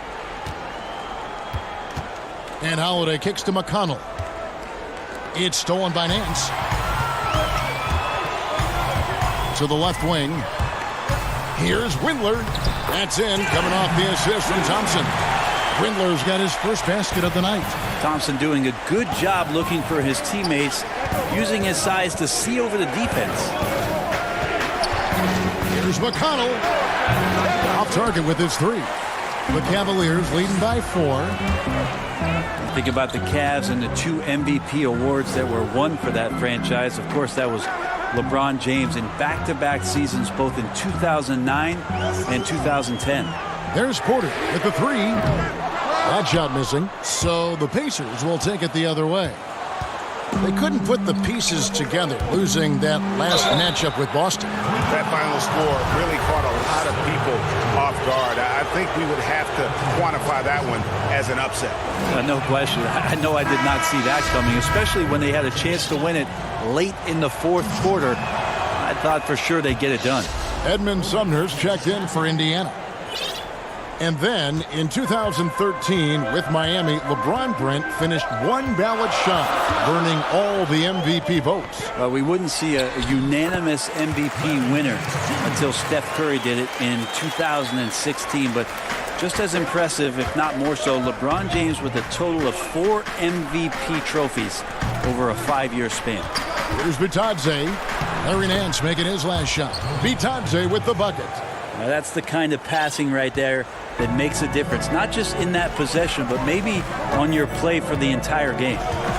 Now, here's Garland. Outside, Porter. Pass to Nance. Lets it go from the wing.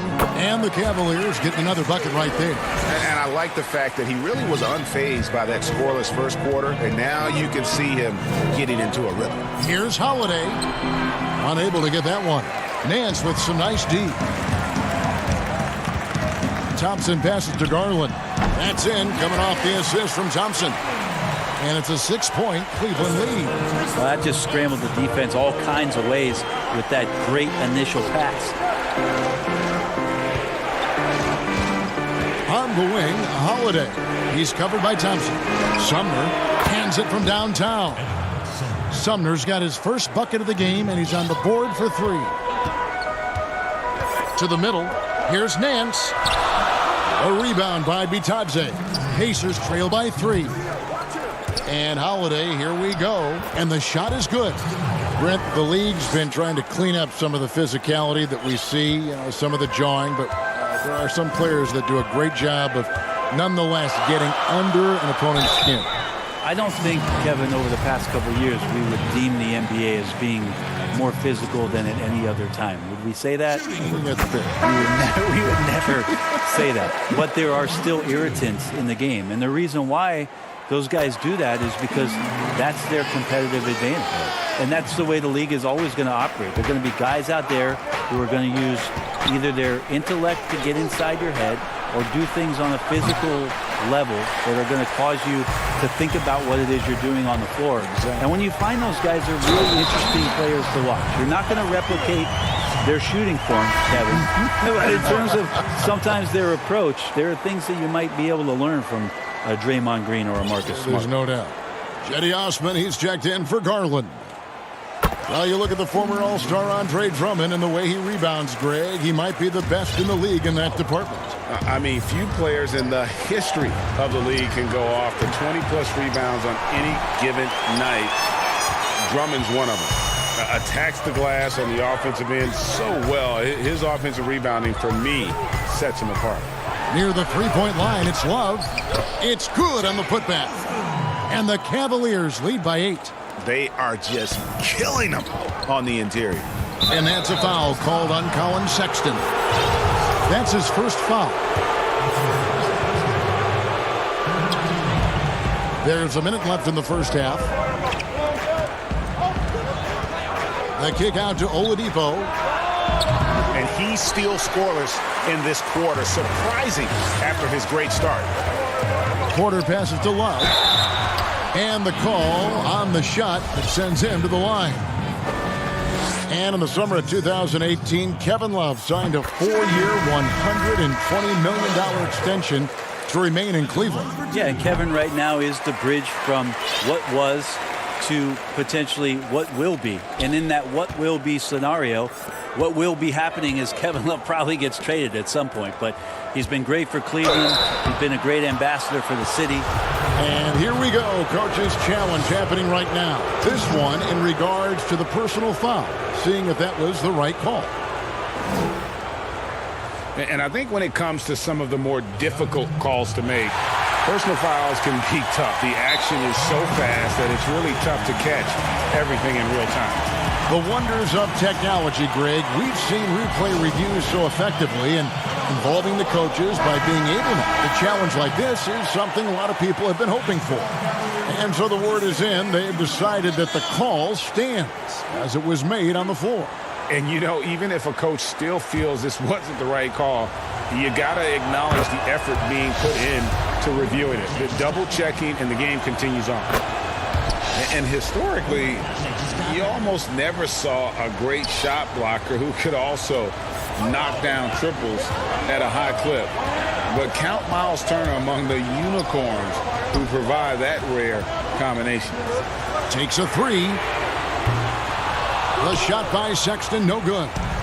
And it's Warren with the ball for Indiana. After this one, they're off to Philadelphia to take on the 76ers. That'll be the second of this two-game road trip. Count it, and the Cavalier lead has been cut to just 5 on the basket from Oladipo.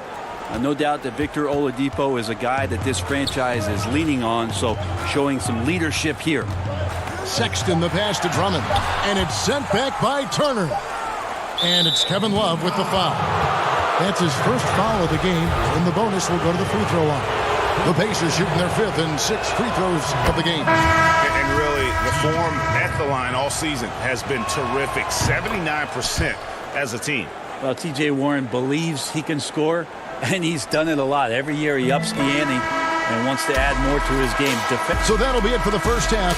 Fairly even battle underway in this one. The 2K Sports Halftime Show. Hello again, everyone. The first quarter for the Cavaliers was fairly even.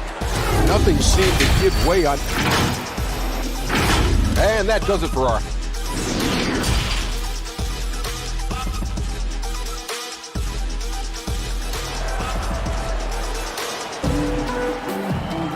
Second half of basketball upon us. We may be in for an exciting finish based on how close of a game it's been so far. Victor Oladipo really making a difference here. Yeah, and through the first 2 quarters, he has been the offense for this team. Yeah, he's shouldering the load right now and looking really comfortable while he's doing it. Sexton and Osman on the perimeter. Andre Drummond is out there with Kevin Love, and it's Garland in at the point. So that's who's on the floor for the Cavaliers. A putback outside to Brogdon. Right side Holiday. Warren. Yes, and it's Holiday with the assist that time. Holiday's got 3 assists tonight. Now Garland. 8 points for him. Goes up the baseline, and the shot goes in. Garland's got 10 points in the game. Pacers trail by 3. Passes it to Warren. And about a minute of action so far in the third quarter. No one near Drummond as he lets it go. Great look, but off the mark. For Indiana, they've gone 1 of 3 since starting the second half. The putback, and Oladipo stays with it. Yeah, it's that guy again, Victor Oladipo, just getting it done. Looks like he's going to have a huge night. Oladipo's gone 5 of 10 from the floor. Right around a minute and a half played here in the third quarter. Love up top, Turner covering, and there's the call on Malcolm Brogdon. That's his first foul. The Pacers making a switch here. McDermott's checked in. Here's Windler. Cleveland with a fresh shot clock. The shot by Thompson, no good. So far, Kevin, the third quarter has not started well. Just 1 of 4. And that one's good, Brogdon. A good job of getting inside. Brogdon finds a way to get 2 more. The Cavaliers trailing. Pass to Osman. And here is Garland. The rebound by Turner. Turner's got 6 rebounds here tonight. For the 3. The rebound by Nance. Cleveland's gone 0 of 2 from deep to start things here in the second half. Now, here's Garland. He's guarded by Brogdon. Garland dishes to Nance. Good work defensively by Turner. For Indiana, they've gone 3 of 7 on field goal attempts here in the second half. Indiana moving the ball around. Count the basket and the foul. Here's Garland, picks one up. Assists like that have typified their effort today. Terrific ball movement. Porter's checked in for Jetty Osman. There's a lot of talk, Brent, about eliminating divisions, something that's been discussed. I think that's going to happen. I don't understand what the divisions are. Do you? No. We don't pay attention to the divisions. We don't pay any attention to the divisions. It's all about conference. And we know that divisions end up helping in some ways with the playoff seedings, but it just seems strange today to have the divisions the way they are divided up. I think it helps when you're opening up a fish wrap in the morning if you check a traditional newspaper, but otherwise there could be something that goes away soon. Jakar Sampson's checked in for the Pacers. T.J. McConnell comes in for Malcolm Brogdon. Back to McConnell. Here's Bitadze from 16 feet away. He cans it. Bitadze's got his second basket of the night. The ball movement on this run has been fantastic and is a big part of why they've been able to get these good looks. Down low to end the cold streak. Out that one, the Indiana lead has been cut down to 4 points. The basket there from Andre Drummond.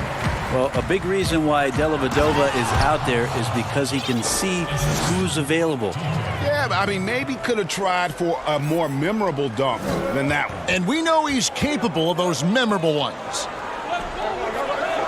Nance finds Exum. Drummond, great positioning on the putback. And the rebound battle split evenly thus far. Pacers leading by 4. Here's Sumner. And the miss, not the best shot selection there. Dellavedova, the pass to Nance. Doesn't get it to drop for him. And Indiana will go the other way with it.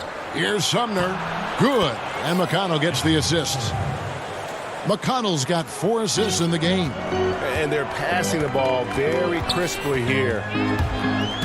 And out of bounds as the Pacers gain possession. For the Cavaliers, Kevin Love's checked in for Nance. Porter comes in for Exum. And it's Colin Sexton in for Matthew Dellavedova. The Pacers also with a sub. Oladipo's checked in. The wide open look here for Holiday. The offensive rebound. And that's a pure hustle play, getting to the offensive glass for the tip-in. And that's the kind of quality you see in any strong offensive rebounder, isn't it? No good off the back of the rim. And if that's the best look you can get on a possession, what a waste of a trip down the floor. Yeah, see the coach? He's got that frown on his face. I think we know why. Not a high percentage look. Sexton kicks to Drummond. Love right side. Over Holiday. And the last shot at the buzzer doesn't go in for it. And so it's Indiana holding on to an 8-point lead heading in. And how about a look now at our assist of the game? Brought to you by State Farm. And he sliced the D wide open with his feed. They had no chance to prevent that basket. That's what great passing will do for you right there, dissecting the defense with that play. Fourth quarter of action is upon us. Thanks as always for joining us. And so in the game for the Pacers, they've got Oladipo and it's Sampson in at the 4. Well, there's more he could have done in this game for sure, but it hasn't kept them from pulling ahead. Porter passes to Drummond. He's now made half of those 10 shots in the game. That's his 5th basket. Could come down to selection. Bad shots in the first half. Here in the second, using his head, finding some more efficient opportunities to score. Sexton kicks to Osman. Goes back up. Drummond off on the layup. And the effort never stops with him. No easy shots when he's on the floor. Well, it's about the defensive end, and that's what guys feed off. He gives the effort down there at all times. The wide open look here for Oladipo. Drops in the tray. And the Pacers lead by 9. Oladipo finding his range now, Kevin. They've been struggling here on offense. Yeah, a bit of a dry spell for sure. Here's Drummond. Pacers with the rebound. Holiday with it. Now guarded by Porter. Had a hand on it, and he recovers it. Oladipo right side. Over Sexton. And good, and it takes a nice bounce off the right iron and down. Oladipo's got the lead up to 11 now for Indiana. Just over a minute and a half played here in the 4th. Love outside.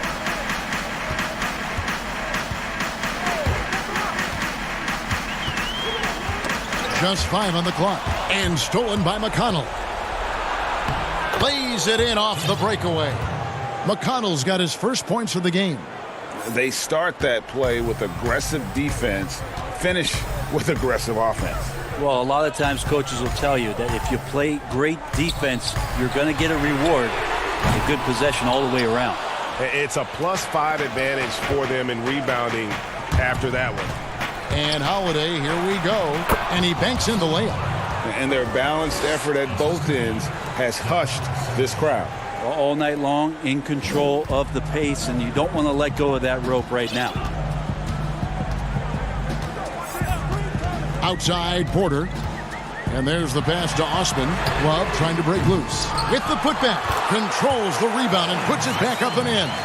Don't want to see athleticism wasted just on offense as Sexton uses it that time to get an offensive board. Pass to Holiday. Now here's McConnell. Oladipo outside. Offline with his 3. The Cavaliers trail by 13. Inside.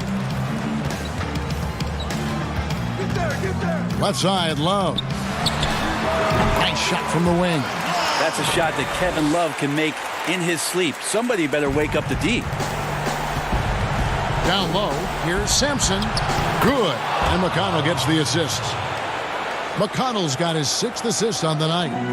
And Matador defense, that's one of the easiest shots he is ever going to see. Yeah, feels like Christmas right now, just gift wrapping points. Porter finds Sexton. Left side, Love. Here's Here's Osman. And denied. He sends it right off the glass. Oladipo against Porter. And there are the Pacers with another bucket. And tonight's battle is going to end with a very clear winner, leaving nothing to chance. Impressive win for the Pacers. Look at their number of assists. You know, they didn't get stuck in those one-on-one situations, and they got the ball to the guys with the best matchups. Easy drives, open jumpers, and great ball movement. And for the year now, they'll ramp up their win total to an even 40. And what a tremendous standout performance it was for Victor Oladipo. Well, those points he had tonight, all critical, all from energy and activity. He just never seemed to stop. Osman, the pass to Love. Some nice passing by Cleveland here. It's Porter outside. That one's not going to go. So the Pacers will take it the other way. Here's Sampson, and he goes in for the dunk. But the truth is they've had control of this game. Yeah, looks like a veteran team tonight, getting out on the road, playing with assertiveness, confidence, fully in control for this win. And that one's good. Osman. Love has a knack for recognizing when a teammate's going to break wide open. And guys, they can just sit on the ball here if they want to. They have earned this win. Now, here's McConnell. Defense right on him. Oladipo for three. Up again. And Holiday is right there.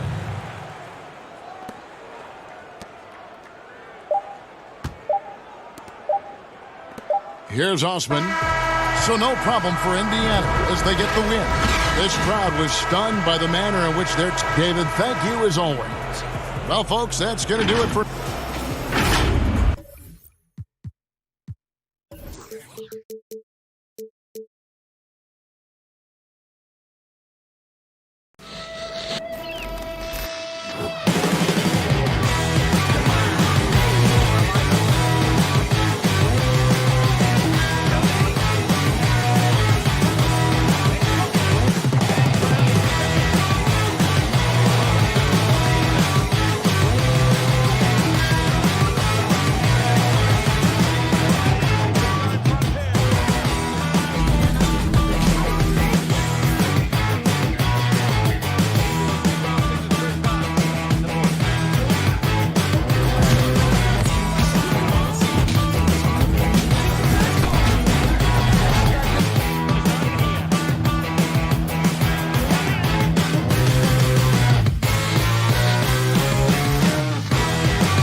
upper and lower body fluid, and goaltend.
Unprecedented improvements, shooting, puck pickups, upper and lower body fluid, and goaltending.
to getting started on it. All right, thanks, Blake. We look forward to catching up with you in 2K21. We'll see you soon. Thanks. Look forward to it.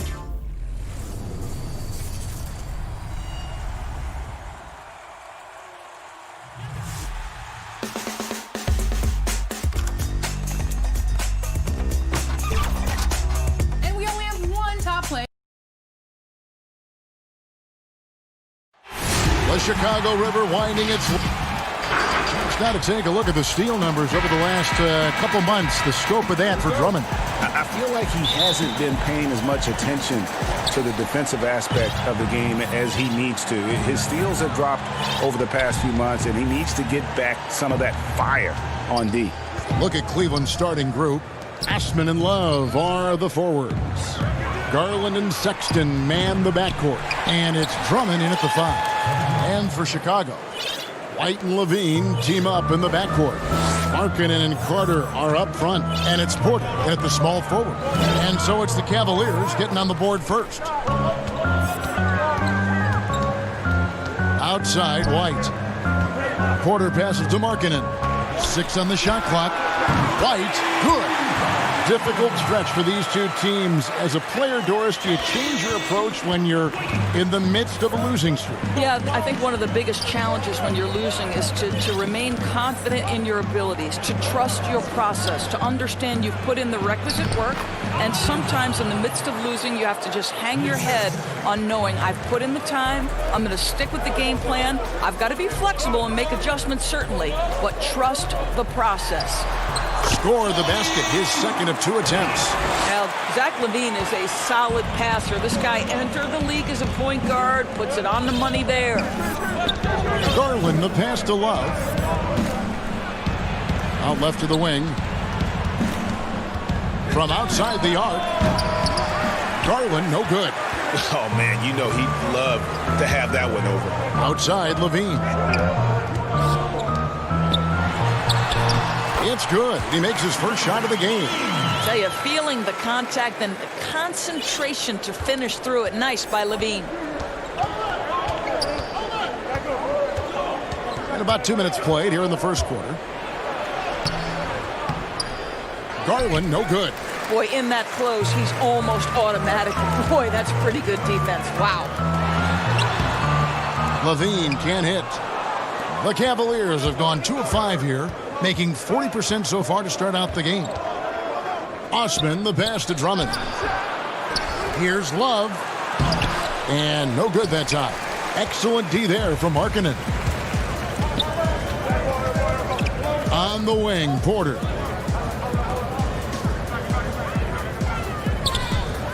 Back to Levine. Fires the 3. And again, it's the Bulls from deep. And it just seems that every pass they make is leading to a score. Just great ball movement. The Cavaliers trail by 6. They could use a big shot here to get this offense going. Too many empty possessions. Right now, they need a basket. Now, here's Garland. He's playing a pretty big role for him at the offensive end, averaging about 12.5 points a game. Obviously, times have been quite tough lately, but you have to think back to Cleveland's first and only title in 2016. LeBron's second season back in the city, and boy, did he deliver on his promise. And so here's Cleveland, after Chicago picking up a basket just moments ago. Love with the bucket. Boy, you love what this guy is doing right now. He's taking smart shots, shooting a high percentage, starting to cook. Chicago leading by 5. And that was an incredible year back in 2016. Of course, Draymond Green in that series suspended for Game 5. Doris changing the momentum. Amazing to think, Kevin, how quickly things can shift and change in the NBA. Credit the Cavaliers. They made the bigger shots, and they had the best player on the floor in LeBron James. That was a season to remember. And here's Levine, following the three-pointer by Kevin Love. Shot clock at 3. From deep three-point range, Levine can't hit. And close to making the defense pay for the lax coverage that time. Count it, good. You love this. The pressure gets physical, and Colin Sexton doesn't blink. Nice job finishing through contact. On the wing, Porter. And he overshot that one, missing. I guess even he has to miss one of those once in a while. Fires from deep.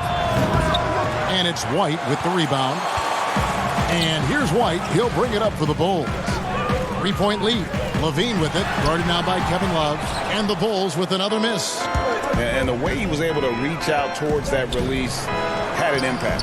Well, no question. He altered that shot, and most of the time, that's just as good as blocking it.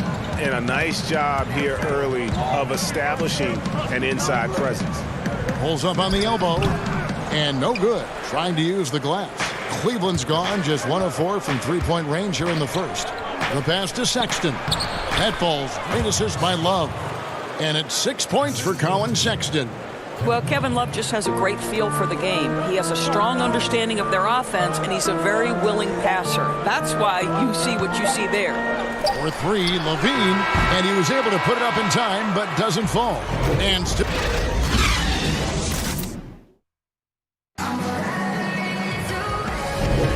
Welcome back to Noche Latina, celebrating the Latin culture and their love for the game of basketball. It just keeps growing. And from what we've seen from the Cavaliers, what do you guys see? Well, you come in thinking they're going to settle for perimeter jump shots. Think again. They've certainly made the...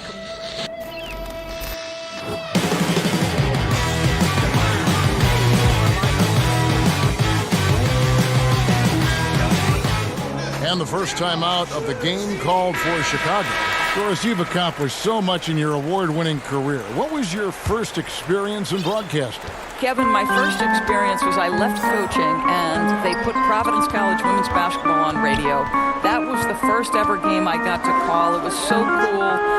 Tell me yours. What was the very first? Did you study this? How did you get into broadcasting? I did. Our high school had a radio station, and the first basketball broadcast was underneath the bleachers, looking through popcorn boxes and legs of the people that were standing in the bleachers so that I could see the court from the baseline. Amazing. Because that's where the telephone cables were to plug in our equipment. Wow. I was 16 years old. Incredible. I remember it very well. Incredible. Very well. And now let's check out the lineups courtesy of Gatorade, all fueled up and ready to go. Here's the second quarter of play. And so in the game for the Cavaliers, Nance and Thompson are up front. Then it's Porter. Then there's Garland. And it's Windler in at the 2-guard spot. Here is Nance. Thaddeus Young picking up that last pass. And there's Thompson putting it right back in. Well, that's a prime example of why Tristan Thompson is considered one of the best offensive rebounders in the game right now. And yes, it's good. And we've seen several lead changes tonight. Neither team giving an inch. And right now you love the chess match, right? The ability of each side to adjust to what the other is doing. Now here's Nance. He's coming off a 16-point game against the Bulls in Chicago. Thompson, he hangs in there and cashes in on the second chance points. Well, we've seen that movie a few times, haven't we? An easy bucket in the paint. To the inside. Shots good from Young. Such a confident finisher in close. You want to know why Thad Young's percentage is high? Look at that assertiveness. Garland, the pass to Thompson. Garland kicks to Porter. Pass to Windler. Garland with it. It's tipped. Porter outside. The putback. Great positioning on the putback. And the Cavaliers lead by 1. They're getting on a roll inside. Their last 3 field goals have come from the paint. And a little under 2.5 minutes gone by here in the second quarter. Dunn attacking. Thompson with the rebound. Thompson's got 4 rebounds in this game. And Coach Jim Boylen agreeing to a multi-year extension with the Bulls this summer, Greg. And taking that interim tag off his title as head coach, Boylen, with over 30 years of coaching experience, afforded the opportunity to continue developing this young core. And Kevin, they've dialed up their activity this quarter. We're seeing them convert a lot of those second chance opportunities. To the wing. Here's Hutchison. That's in, coming off an assist from Dunn. Hutchinson's got it all tied up now for the Bulls. Cleveland's gone 0-2 from deep here in the second. To the middle. Here's Thompson. The shot comes out. Good defensive work there by Young. Chicago has gone 3 of 5 from beyond the arc so far tonight. Hutchison's shot is off.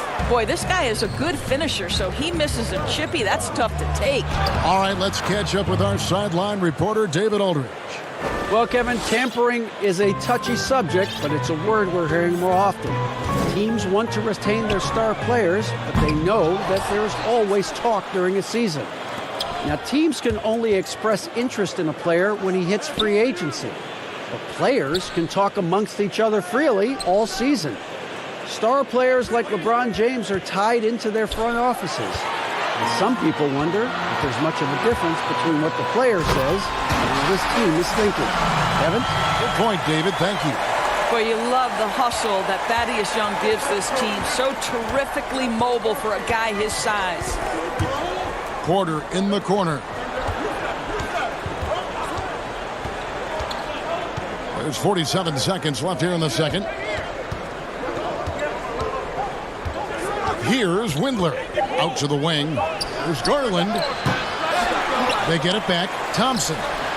Good defensive work there by Young.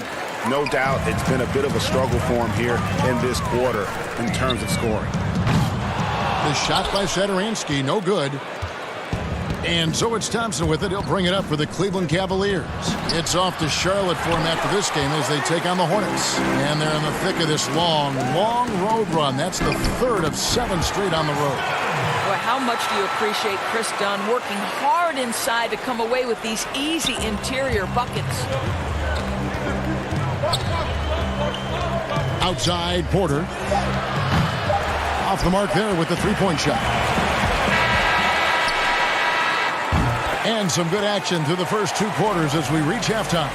Bulls lead by 2. And a chance now to... Okay, David, much appreciated. And now time for halftime, so we'll be back in just... It's the 2K Sports Halftime Show. Hey, welcome back to the NBA. It was a closely contested first quarter for Chicago. They got their lead up to as many as...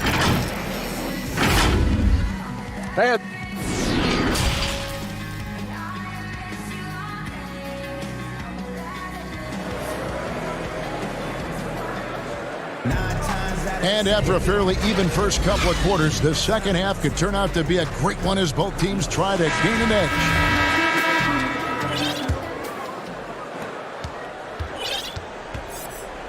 Levine with it. Markkanen and Carter are up front. White and Levine team up in the backcourt. And it's Porter, and at the 3, the small forward. And that's the group for Jim Boylan as we begin the second half. And it's White missing. The Cavaliers trailing. Here's Osman.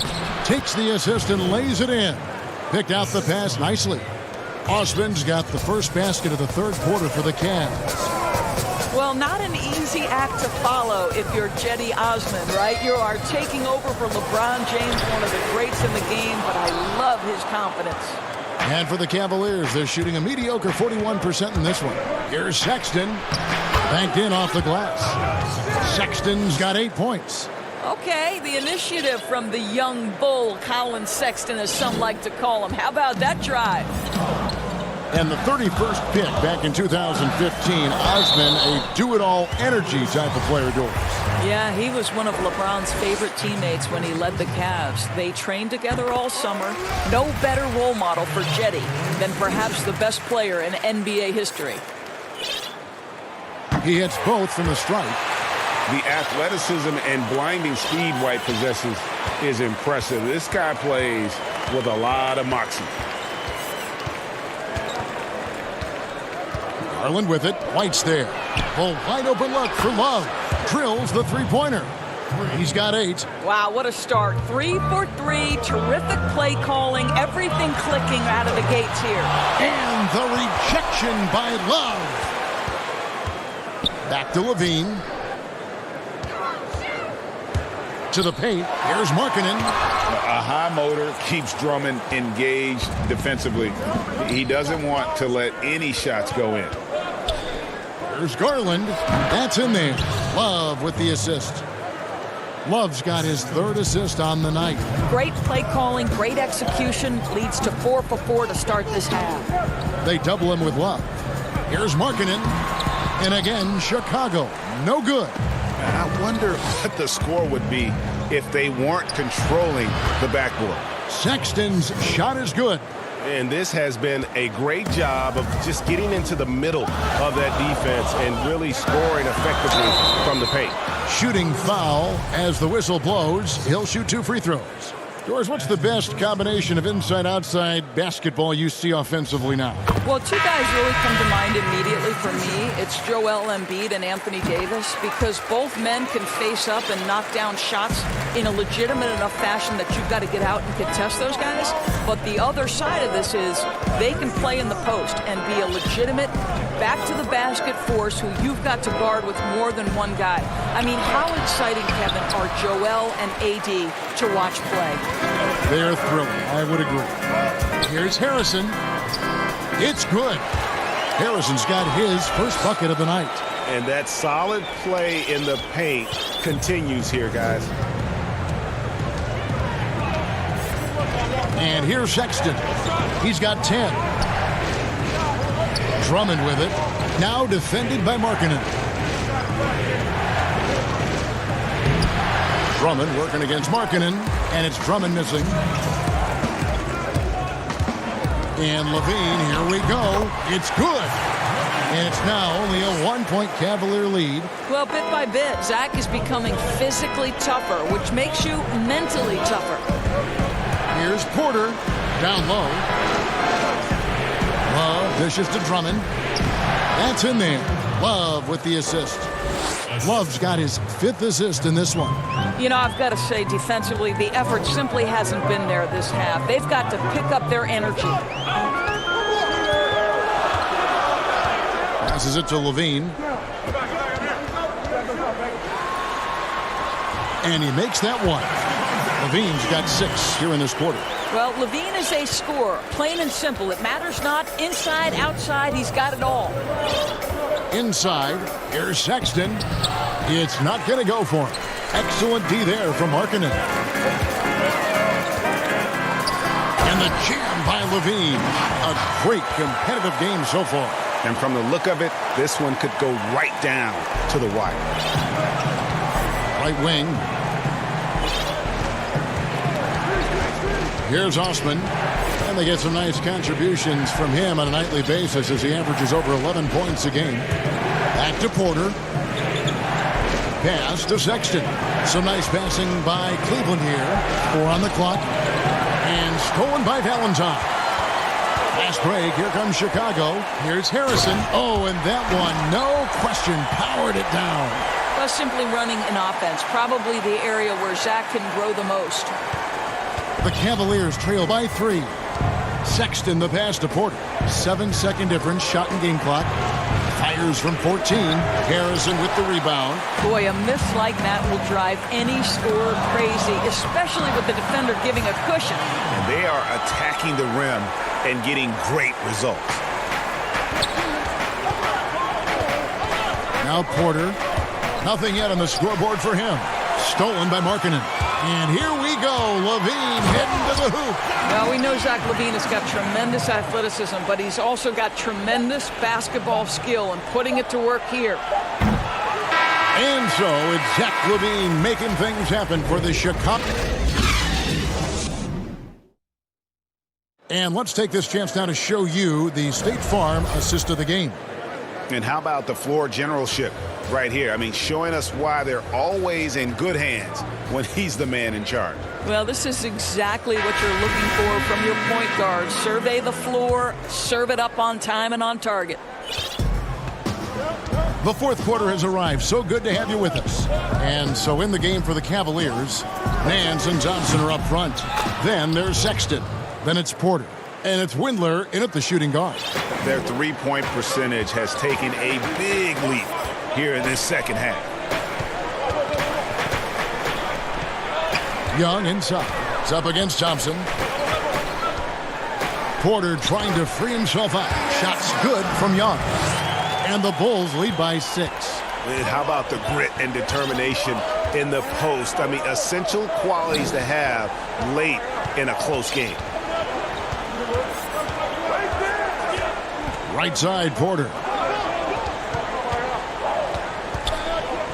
Here's Windler. His three-pointers off the mark. Chicago leading by 6.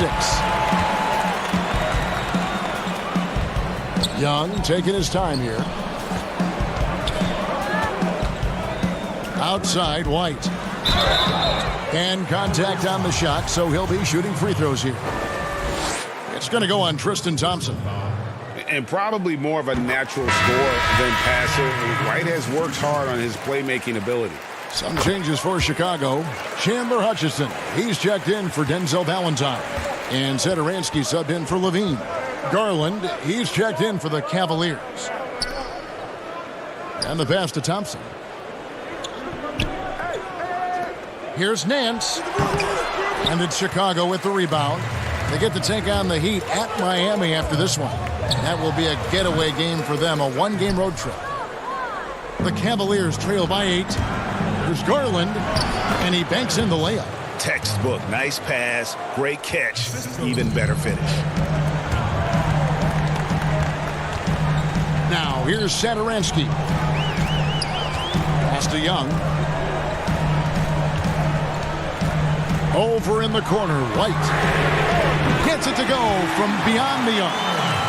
White's got the lead up to 9 now for Chicago. Well, Thaddeus Young is a team-first guy, and if he sees an opportunity to get a teammate a shot, he will deliver it. Garland with it. He's against Young, and Thompson throws it down.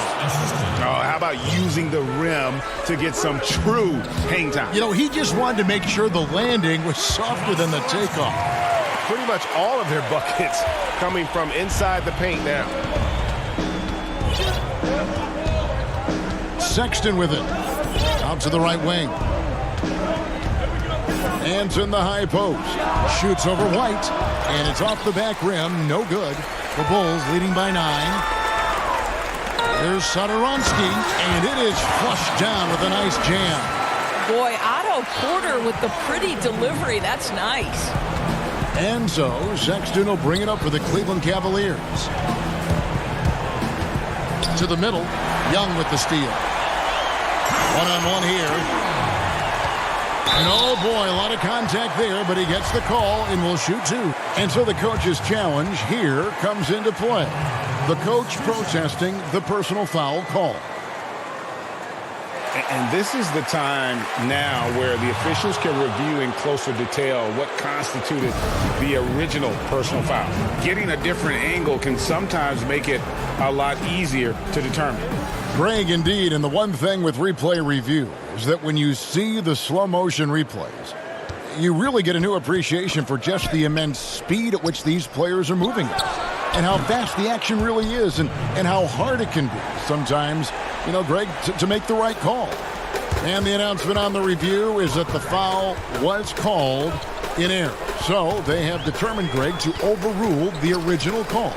And guys, this is what it's all about, getting the call right. And I think in this case, the video review showed that while it was a tough call to make on the floor, they got it right with the review. Big miscommunication on defense. He recognizes it and quickly takes advantage. And that's typical of this guy. He's always reading the situation, reacting quickly, and capitalizing. Pass to Windler. Clock at 6. And Cleveland with another turnover here. So for the Bulls, Carter, he's checked in for Young. Lowry Markkanen comes in for Chandler Hutchison. And Levine subbed in for Satoransky. And at this point, just sort of running through the paces as it appears it'll be a nice win here for Chicago. You know, it's tough to put your finger on the deciding factor in this one, but I'd say that the shooting accuracy made the difference. Yeah, I think you're on point, Kevin. They got better looks, and that tends to lead to a better field goal percentage. And you can mark this one down in the W column. It'll mark their 23rd of the season. The one player that really stands out, of course, in this one, it was a dazzling game for Zach LaVine.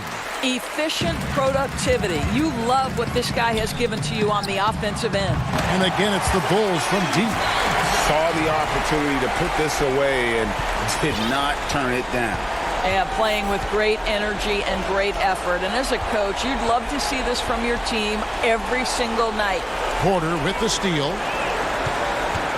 White with it. Guarded now by Sexton. White, good.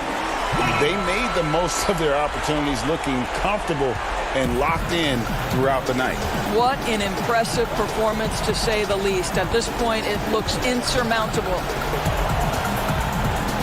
There's Garland and White with the block.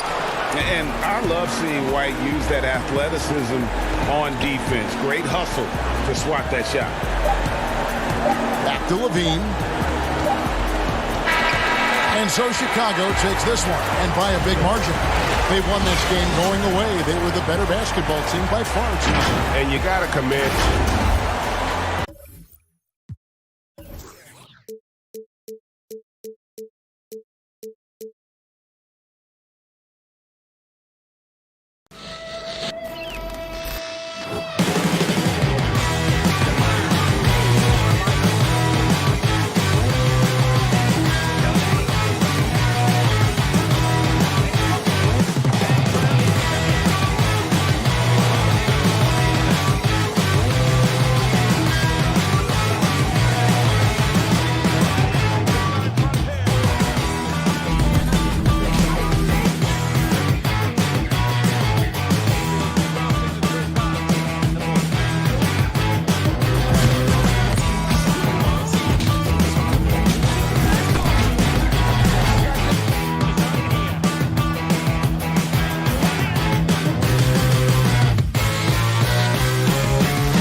unprecedented improvements, shooting, puck pickups, upper and lower body fluidity, and goaltending.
unprecedented improvements. Shooting, puck pickups, upper and lower body fluidity, and goaltending.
Unprecedented improvements. Shooting, puck pickups, upper and lower body fluidity, and goaltending.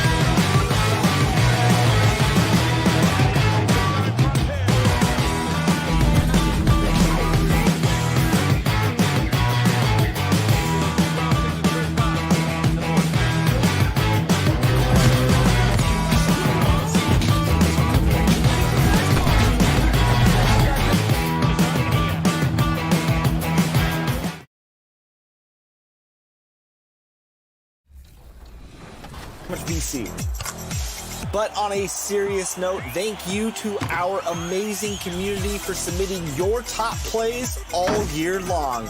We look forward to seeing your best plays in 2K21.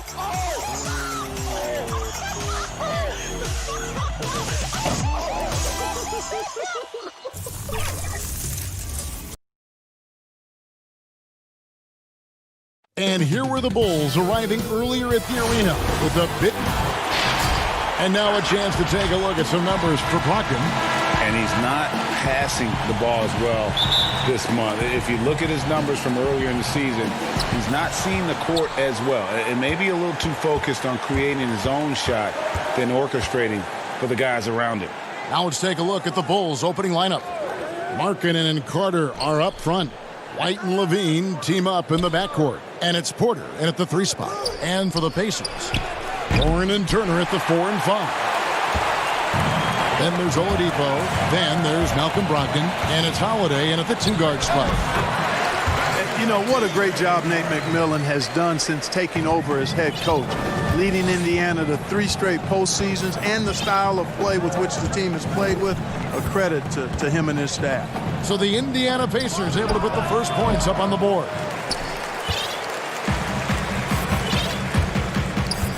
To the paint, the kick out to Warren. No good from outside. And a big part of McMillan's success, getting his guys, Clark, to play hard for him every night. And I think you're right, because this team gets the most out of itself. It's one thing to assemble talent. It's another to bring people together so they're playing for each other. And these guys do that night in and night out. Here's Warren after the made shot from Zach LaVine. 2 open that time, made it look too easy. Brogdon extremely confident because he knows he has the green light to fire off the catch. Brogdon against White. And that'll be 2 free throws coming up. Officials on the call with the foul. Some of those lottery-bound teams now giving more minutes to their younger players, developing them, looking into the future, which means more veterans, unfortunately, will have to sit and watch. And, you know, I always say this, and it's much easier said than done, but you're a professional, whether you're in the rotation, a young player or an old player, you have to approach it in a professional manner. And that means accepting the good with the bad, the sweet with the bitter, and that takes a maturity level. And, you know, when the trade deadline is behind you, you only can control what you can control, and that's what veterans should be about. And hopefully the coach communicates the ideas behind the move, too. I like that, but there's no obligation to do so. Right. Here's Holiday. The Bulls getting the bucket. That's tipped. Brogdon outside. Some nice passing here by Indiana. The shot by Turner, no good. Boy, patrolling the paint well, protecting the rim. That's exactly the kind of defensive effort you need against him. And the foul on Victor Oladipo. That's his first foul. Man, it's close, but, you know, didn't get on balance quick enough. Yeah, and as quick as players are at this level, in this day and age, I mean, you've got to be perfect in your anticipation to draw the charge. White finds Levine, trains it from beyond the arc. Levine's got his 3rd bucket of the night. Man, he's having quite the quarter, converting at a really high percentage. Warren, good. Well, he is looking confident. Love how they're using him so far. And you know what? They're going to keep using him. I mean, he'll be the centerpiece of their offense today. You can bank on that. Now here's White, his last outing with 20 points. Carter, right side.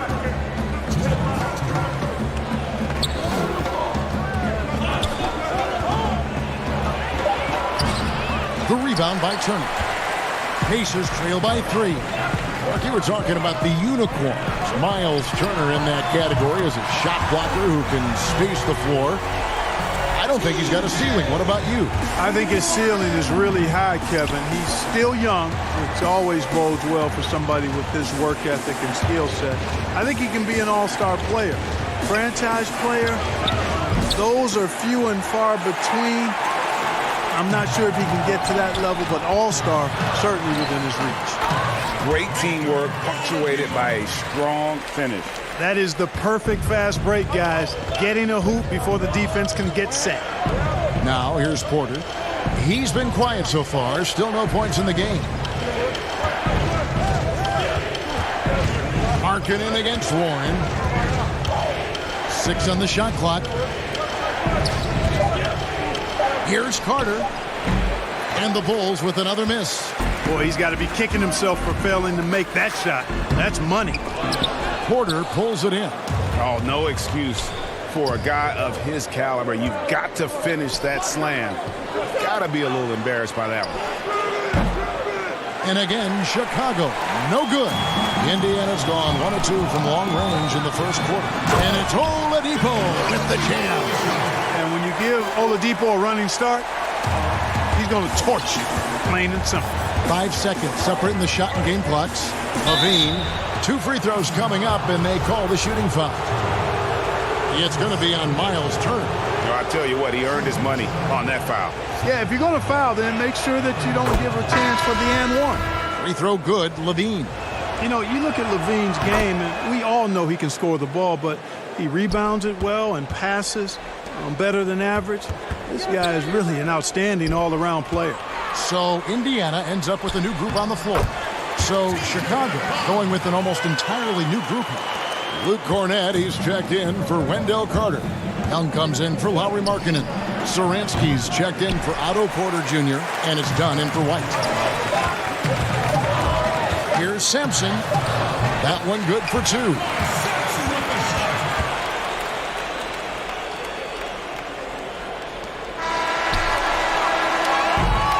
And so it's Indiana with their lead standing at 6.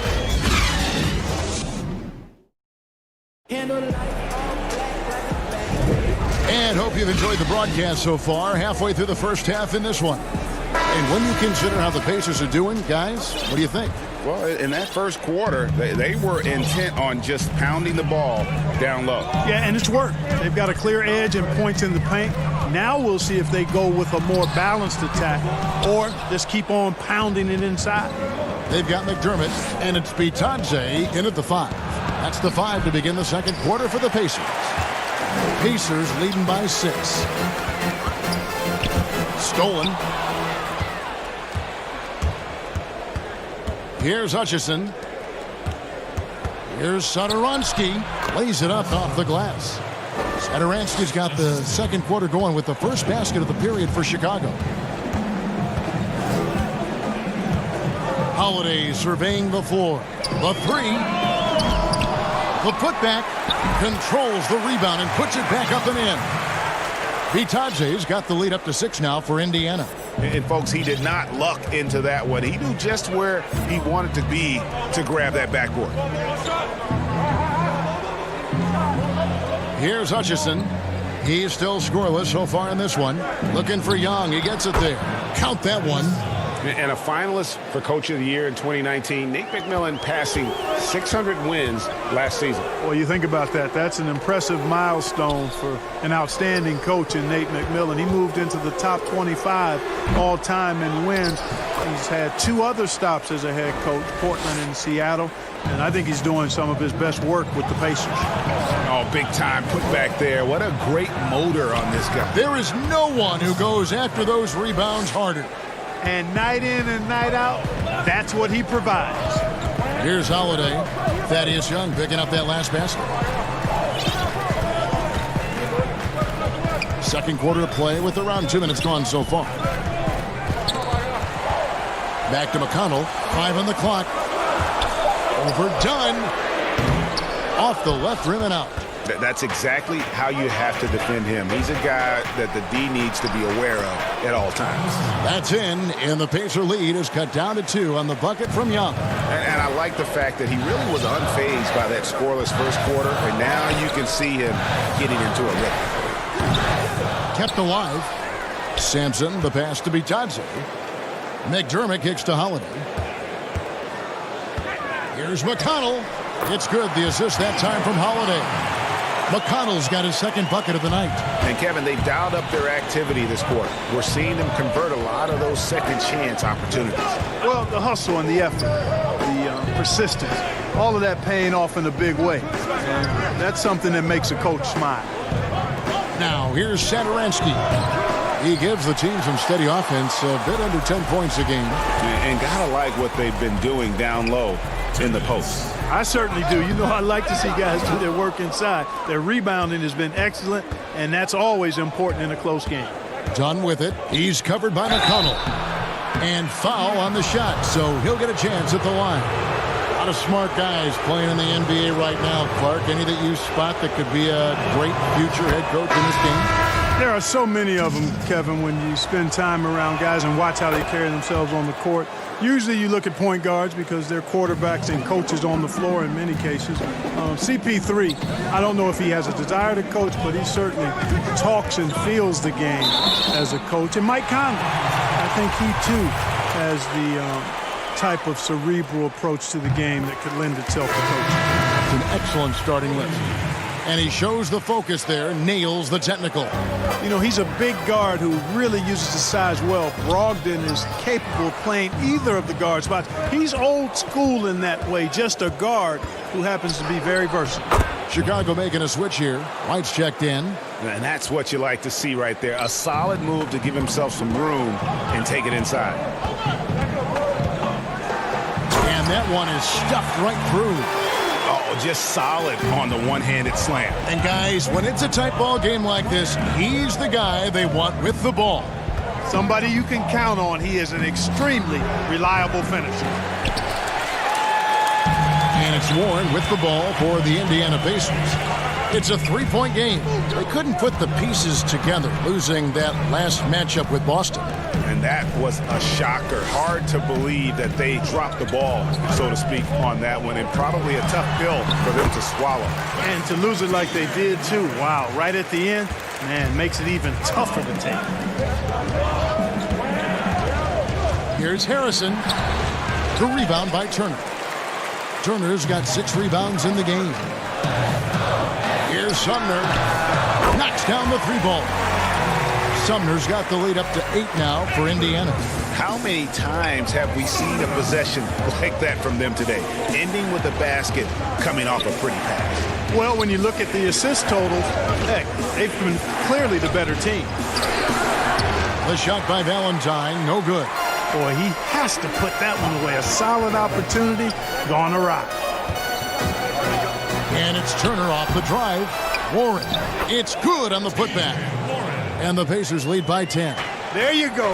Relentless pursuit of the ball. I love it. He never stopped working. And so it's Indiana with a... And now, the 2K Sports Halftime Show. Hey again. So it's Indiana who's out on top at the half. They lead by 10. How about... And that does it for our...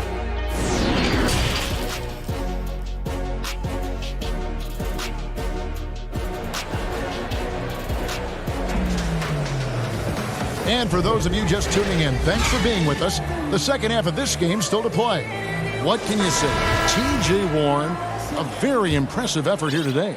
He's done a fantastic job of finding open space to operate within the first few quarters. And you know what? It helped that they had a few guys with very hot hands on the perimeter, too. And tipping off the second half, here's Jim Boylan's 5. Porter and Markkanen, the duo at forward.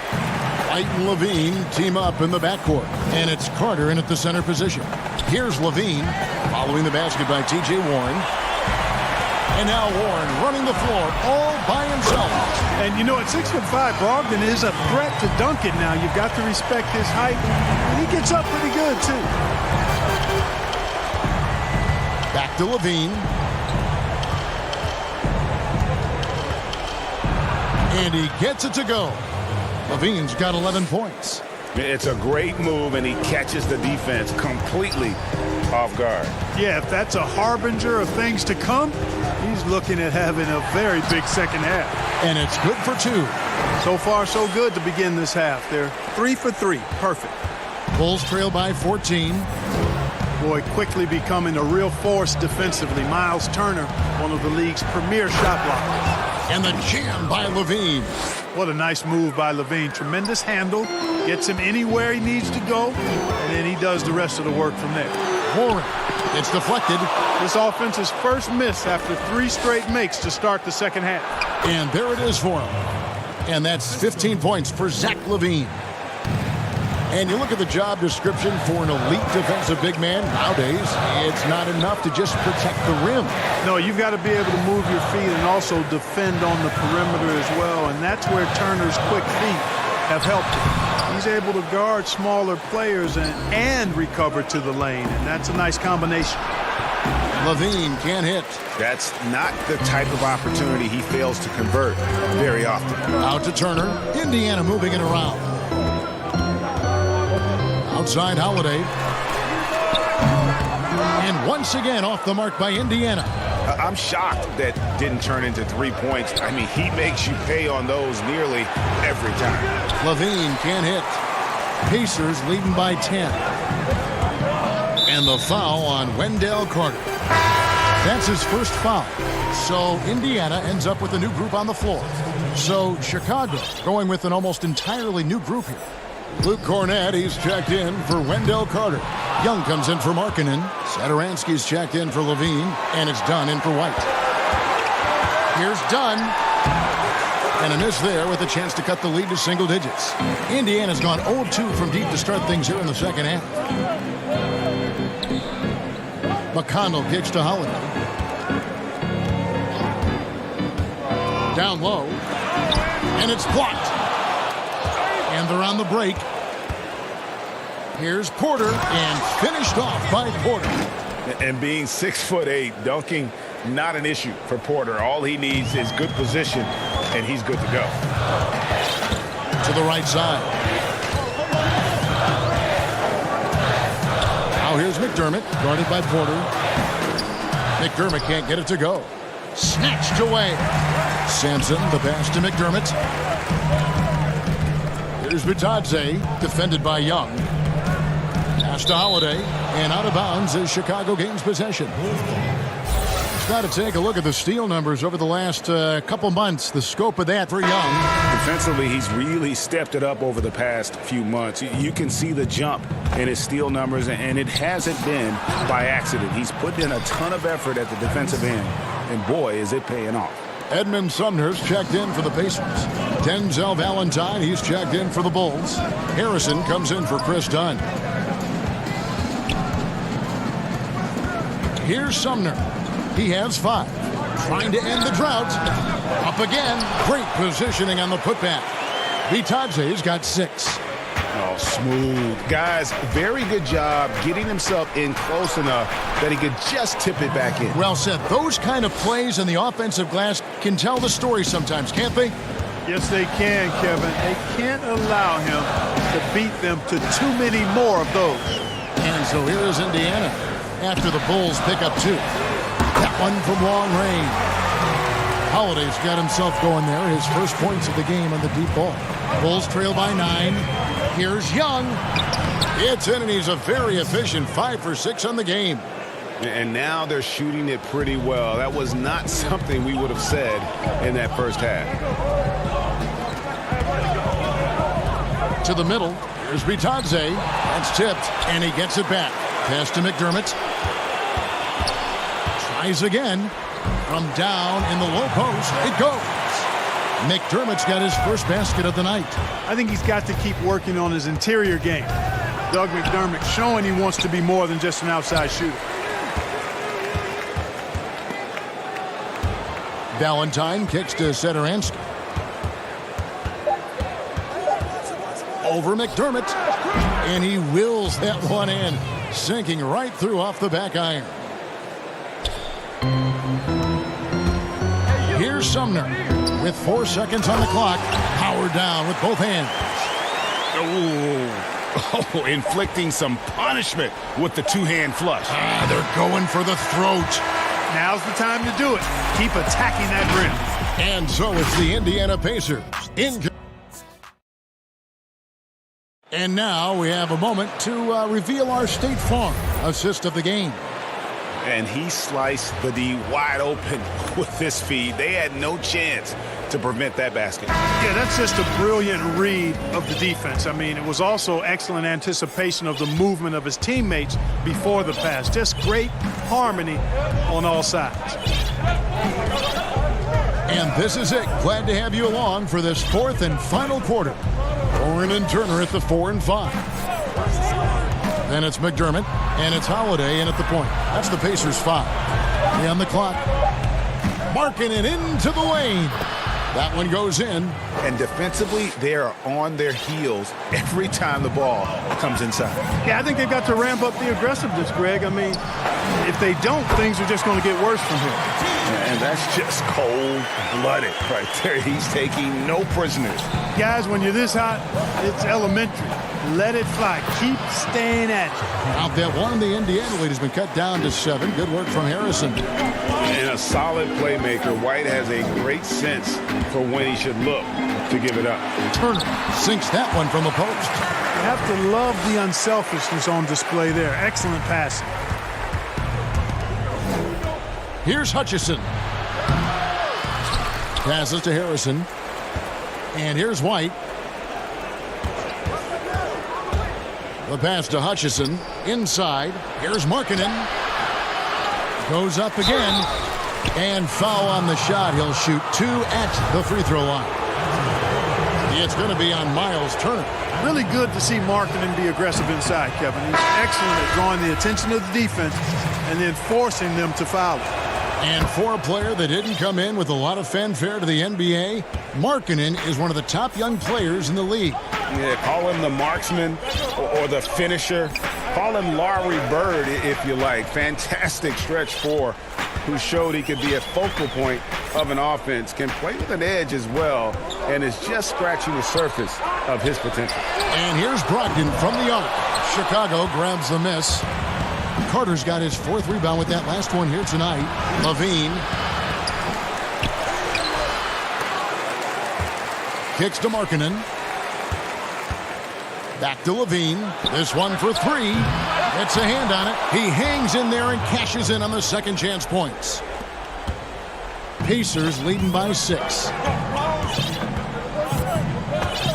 Right side Warren. Pass to Oladipo. To the paint. It's stolen by Carter. Holiday against LaVine. And the layup falls. Relentless in his attack. Zach LaVine, once he gets into a rhythm, man, what a scorer this guy is. Pass to Oladipo. Releases. And the Pacers can't get it to go. The defense there got away with a major lapse. Here's LaVine. And the shot is long. There wasn't much defensive resistance there, guys, but somehow he blew it anyway. Missed opportunity. Holiday finds Turner. Brogdon outside. Turner trying to free himself up. Carter pulls it in. Carter's got rebound number 7 for him tonight.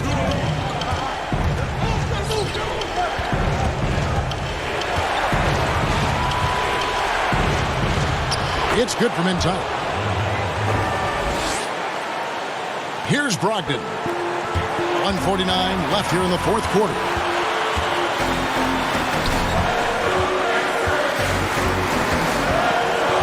At the elbow, it's Turner. Can they get it? Can't get the layup. And the foul on Miles Turner. That's his 4th foul of the contest. And here's White. He'll bring it up for the Chicago Bulls.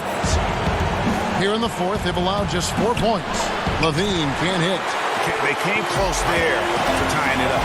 Yeah, you know, and after the way they fought back into it here in the 4th, that would have been a big bucket for him.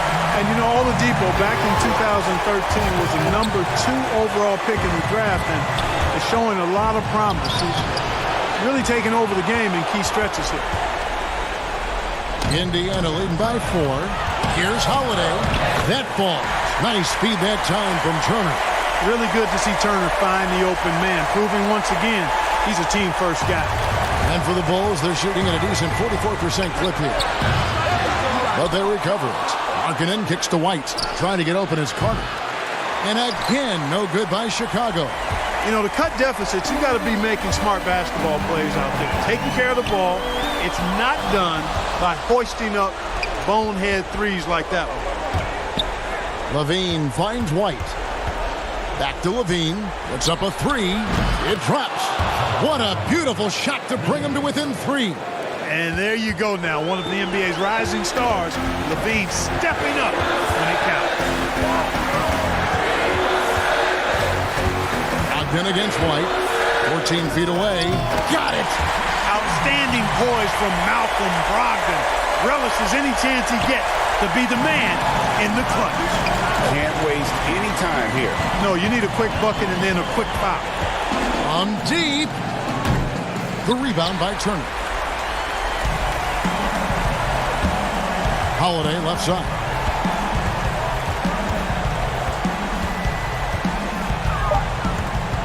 From deep 3-point range. Another shot. So it's Indiana picking up the win. Probably. Thank you, David. Great interview once again. And that'll have